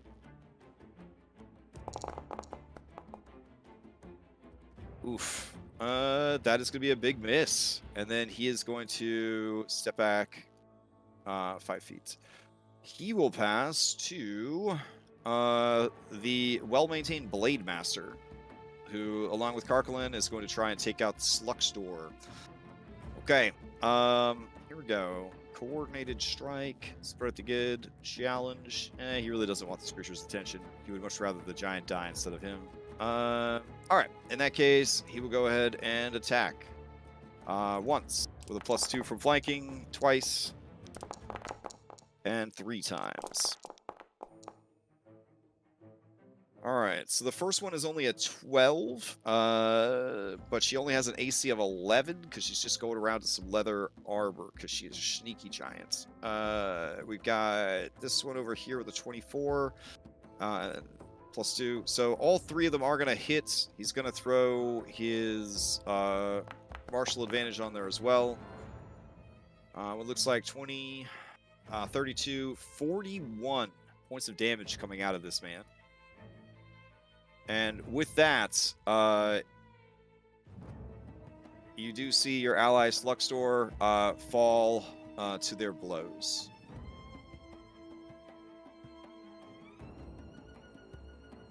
All right. Let's see. Who else needs to go? Shit. They will pass back to the goodies. So, Thanlin, you're up. Wait, is Slutsor killed or just unconscious? Sluxor is a NPC, so we're just gonna say that, like an NPC, like they're down and out. They're dunzos. Okay, So, okay. yeah. If there's an effect from like a complication that says an ally gets back up, there will be a chance for them to get back up. But yeah, they're out of the fight. Okay, Sorry to go Avatar on you. They're No, dead. no, it's yeah, alright. yeah, it's alright. yeah, no, yeah. He was not taking prisoners on that one. Jert, how's your HP looking? Oh, Jert damn, is never not mind. here. I forgot. Oh, okay. Orion. I'm fine. Jert's fine? HP is looking decent. They're at 36 I'm out of 44. at 29. And Orion, at you're- 30. I'll also say that the Blade Master, since he killed the creature, will just move up and use the wall as cover there. That's what we'll do. All right. Okay. Ace. Claw counts as a separate creature from you, so I can. Yeah, I can. Okay, I'm gonna use Rallying Surge. Okay. And I'm gonna target both Orion and Claude. And they will get that 8 healing as a bonus Oh, action. shit. Thank you. Nice. And I'm just gonna, without even looking at Claude, tell him, "Are you gonna let Orion ride this out by himself? Get up!" Oh, nice. All right. Claude has regains 8 HP. Yep. He snarls. A little bit of blood coming out of his mouth and nose, but kind of turns and looks at you as you yell that out to him. And I didn't see Koth go inside, right? Just Layla, correct? Just Layla. I'm assuming if Layla is shouting that out to everybody, then you guys would know. Wasn't sure if I needed to wait to my turn. If not, Oh then no. Like yeah. Cross chatter in the middle of a fight is okay. Okay. Yeah. Then she would have said costumes and thing below. Delivering like a meaningful social thing during a combat does eat up action economy because it could potentially have the same effect as like a spell or other ability as far as like convincing someone to stop fighting or Gotcha. to back down. Just But in wanted this to make case, sure. oh yeah. In this case, the free flow of of words back and forth matter. It's one of the only things that the deaf status actually causes problems with. Yeah. Alright, if I were to jump down, would I be able to jump down next to the door Koth came into or came out from? All right, so from where you're at, there is a hole in the ceiling here, underneath your boy, and then there's a door to enter. I don't know why the door is not showing up for you guys. Oh yeah, there it is. And you can see the door right there, and you can see that there's that interior door. So you could drop down in front of that door and then run through it and through the other door, or you could drop down there. Does that make sense? Yeah, it makes sense. Okay. I'm just trying to avoid the spike growth from hitting me. Then you want to jump into the cook fire, I guess. Is your other option. Yeah. You got a cook fire and you got a spike growth. You know what? I'm only gonna get this only gonna be a few times I can do this. Can I put away both my lawn sword and shield and take out my longbow? Yes. Well, no, because the shield has to be doffed or donned, and that takes an action to do so. Seeing you hesitating, looking back and forth at where to go, Layla will free action drop this. Well, you can just drop your shield as a free action, or actually not even a free action. Just drop it. So No, I you will can just drop it. I will just dismiss it into the ground. Oh, thank you, Layla. Damn, this just isn't a hop down. It is I mean, done it its does job. take an action to don or doff a shield. Like, Well, shields are strapped on. now that Layla has dropped spike growth, Okay. Thalen's gonna just drop down then. All right, so you drop down, and then you're next to the door. So it takes no movement to drop down, but you are going to take the fall damage. Okay. All right, here you go. So 7 points of fall damage. You land hard on your feet, and then... Well, actually, you kind of intentionally did this. Give me an acrobatics with advantage. Oh, for prone? Yeah, to see if you fall prone. Well, thankfully, because of those iron boots the guy gave me, I have advantage on this. Oh, okay. Well, so you already had advantage. All right, so go ahead and Oh, give me the roll. All right. Superhero landing with those boots. Oh, hell yeah. Acrobatics. Acrobatics with advantage. If you mess it up, No problem, no problem. It's just a 10 Boots, DC boots. because you were willingly doing it. All right, so you land hard into a superhero pose. You're next to the door. You see Gerard there, and Gerard says, "Oh, you're back. They're in there." And he points. All right. He's gonna walk past Gerard. I technically can't see Gerard or, well, really much, but he'll move you- in. If you move your height back down, it probably. Oh, that's right. There you go. So now you can see the door. You go into the room. Are you seeing everything now, or? Yeah, I am. Okay. Then going to move here. And I Oh, moved and here 5 I'll- feet. Since you're down there, I'll reveal the actual rooms. There you go. All right, that was 5 feet, Okay. 10 feet more. I have 15 more, and he went through this door. I see, right? Yeah, you should see him. Do you not? Do you see him? Oh, I need to walk Oh, through first. there we go. All right. All right. Phelan's just gonna charge to the door as he sees him, and he's going to swing at him. Okay.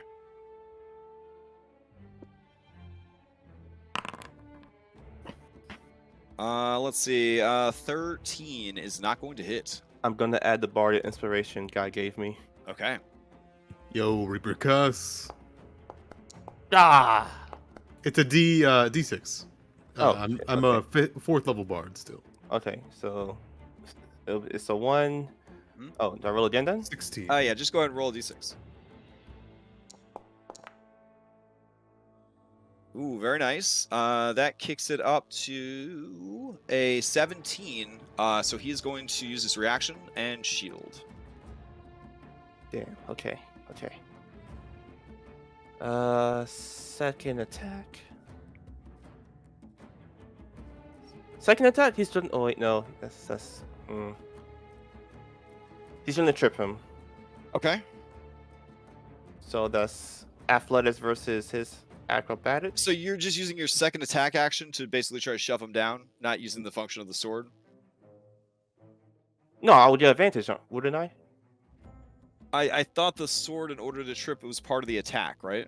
Oh, it is. Okay, in that case. I don't know. I didn't make the sword. I apologize. I'm pretty sure it's an independent action, like the shove action. You gain okay. advantage on. It's not part of the attack like maneuver. Okay. But you have advantage when you are trying to shove people because of the sword. Okay, Yes. got it. Okay, yeah. So use your second attack to do a shove, and it will be at advantage. Okay, I'm trying to shove him prone. All right. Oh yeah, there's no way that he can make this, but I'll roll for it anyways.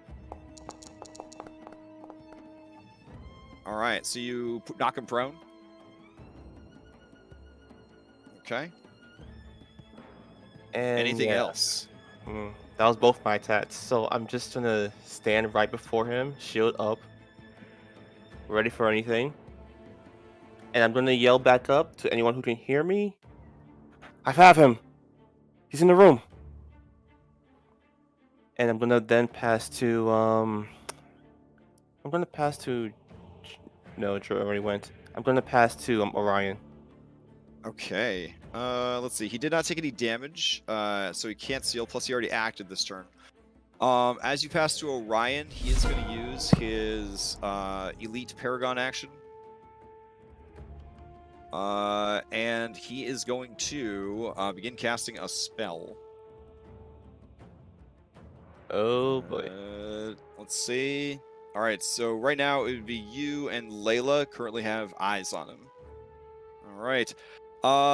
As he does, he looks up at you from the floor, and in his eyes, you see nothing but hatred and cruelty and spite. Like, he is so fucking angry, and you could tell that he is taking your face, specifically your face, and then he's memorizing every detail of it so that he can give it to a police character artist later, so that the redhead knows exactly who's responsible for what happened here today. and then you hear the warmth of teleportation magic, Oh and no. he's out. Just as he does that, Thalen tries to like reach out, but then it's too late. Just as he disappears. All right, very nice visual. As you kind of like you see what he's kind of planning. You know he's up to something. You kind of lunge forward for him, and then he is gone. All right, this was not a Saturday morning cartoon guy escape, even though it kind of feels like it. He did have I mean, we dimension knew he door was a as, nerd spellcaster. Yeah, you know he's a nerdy. Yeah, you know he's a nerdy spellcaster. I mean, not nerdy enough to all right. have absorb elements, but he got hit for 32 fucking damage to the face, which was like half his health. He's like, I'm not sticking around for this shit. Whoever they fucking Elminster's here, I don't know. Like he's out of here. All right. So Orion, what are you up to? Orion is gonna take a healing potion from his pack and he's gonna feed it to Claude. Okay. So I think that is 2, because he's based off a D8, so that's gonna be 2d8 plus his. Is it plus con modifier? No, plus 2. Sorry.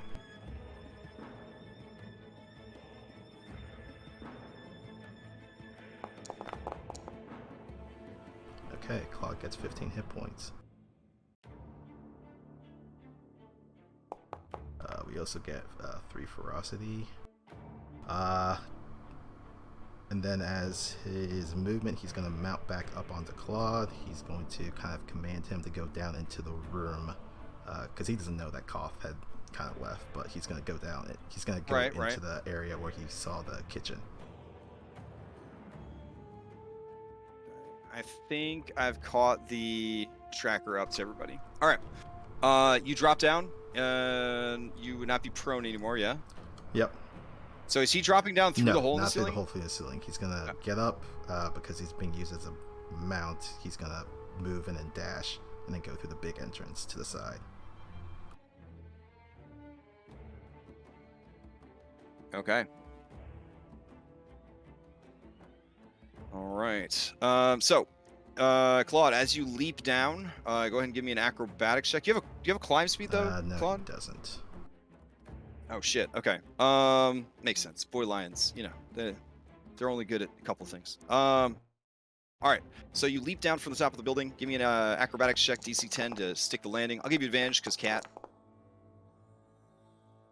You nail it with a 10. You land poorly, but with grace, and you take 8 points of damage to your shocks.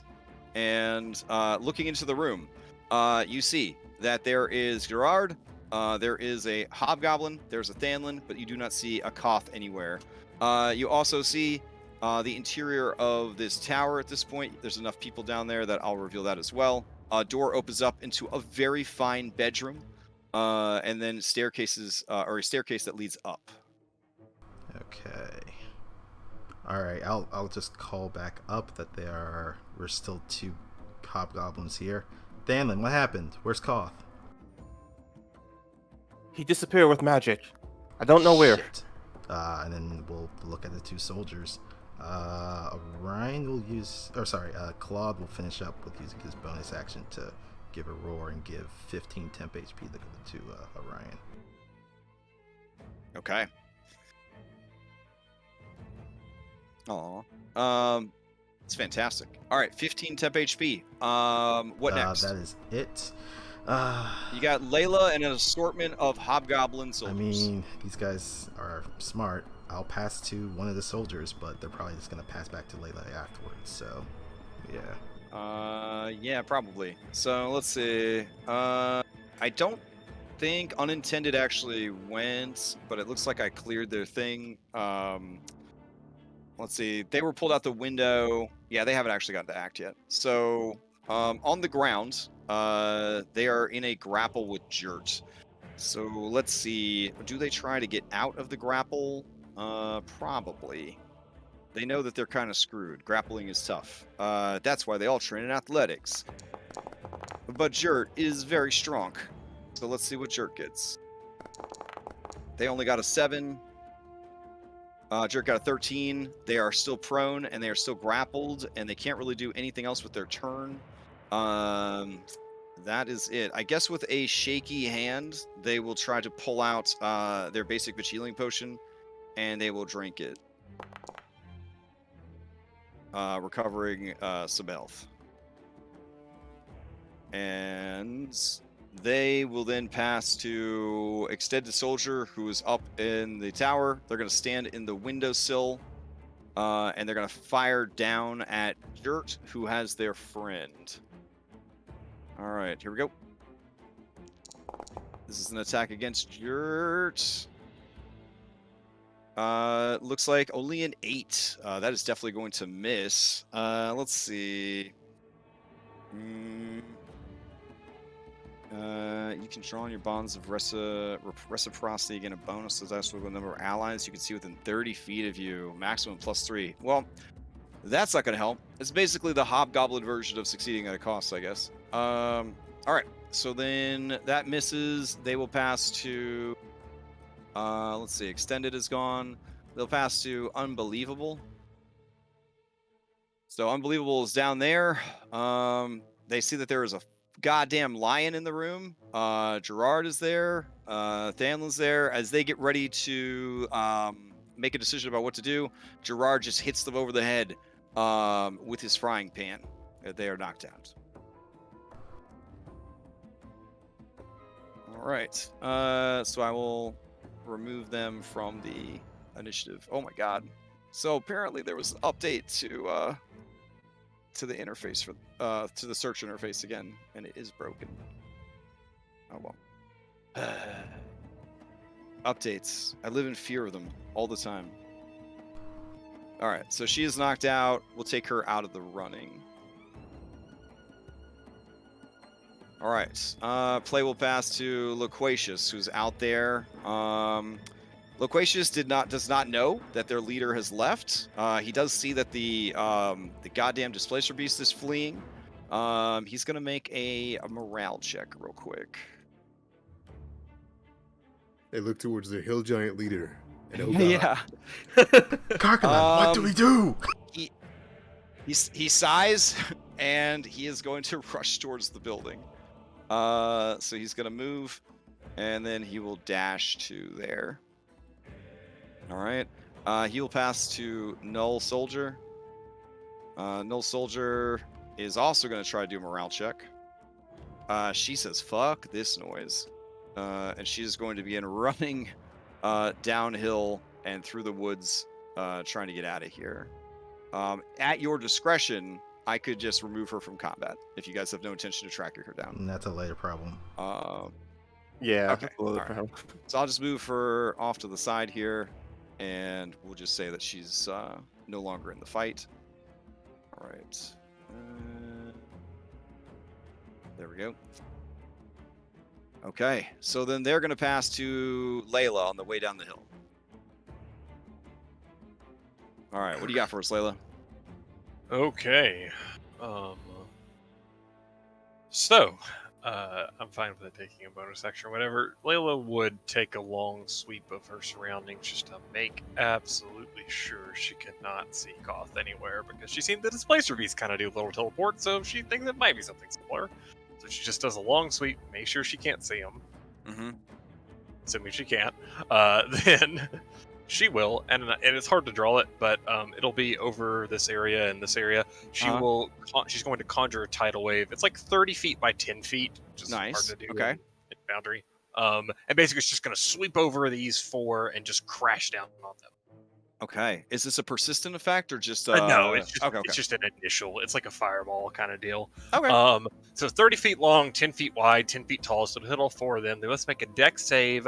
On a fail save, they take this much damage and are knocked prone. On a successful save, they just take half that damage. All right. What's the save? Dex. Dex. All right.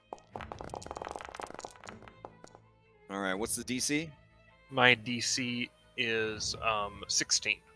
16. Okay. Let's go down the list. The Warg is going to make it. It still has its active rider at the time of making the check, so it takes no damage because of mounted combatant.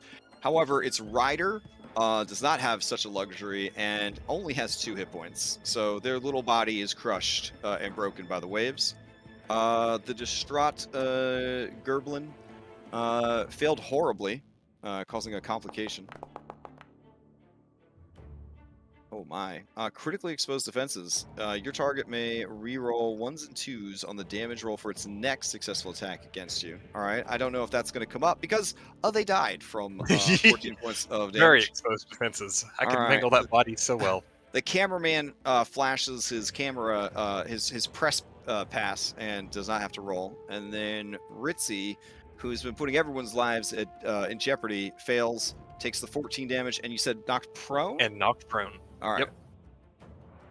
All And right. then I am going to just use kind of skirt down this wall, kind of using like claws and monkey jump, kind of just using my climb speed to basically fall down to the bottom. Beautiful. All right. Like one hand, claws go into the stone, and then you just kind of nails on the chalkboard down. Use my feet and kind of slide down it. Beautiful. Yeah, pretty much. Okay. All right. You've got Loquacious and I think Loquacious went. No, Yeah. Loquacious already went. Yeah, so it's just Enduring to All right, end well, things for us. pass to Enduring.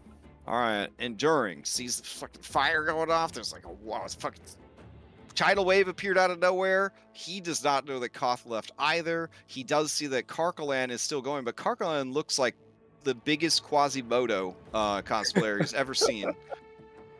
He looks to the skies, hopeful that maybe the Manticore heard the fighting and is coming back. Sees his ally right there. Sees the fleeing Displacer Beast. He's going to make a morale check. With a bit of an excuse, he says, in Goblin, I guess, I don't know if you guys would hear it or not, but essentially he says, I'm going to go make sure there's no one else coming down the hill, and he's going to leave. He start heading joins down the Null. hill. It's not running around. Yeah, it's not running away. Tactical it's, retreating. it's Tactical reconnaissance. retreating. Yeah, it's scouting. He's scouting the area right now. No soldier needed a All right, partner. going into the. Unfortunately, I am gonna have to go. Oh yeah, no. So we're at 2:30, which is 30 more minutes, kind of making up for our tech issues today. Appreciate everybody's patience with that. Sometimes shit just happens.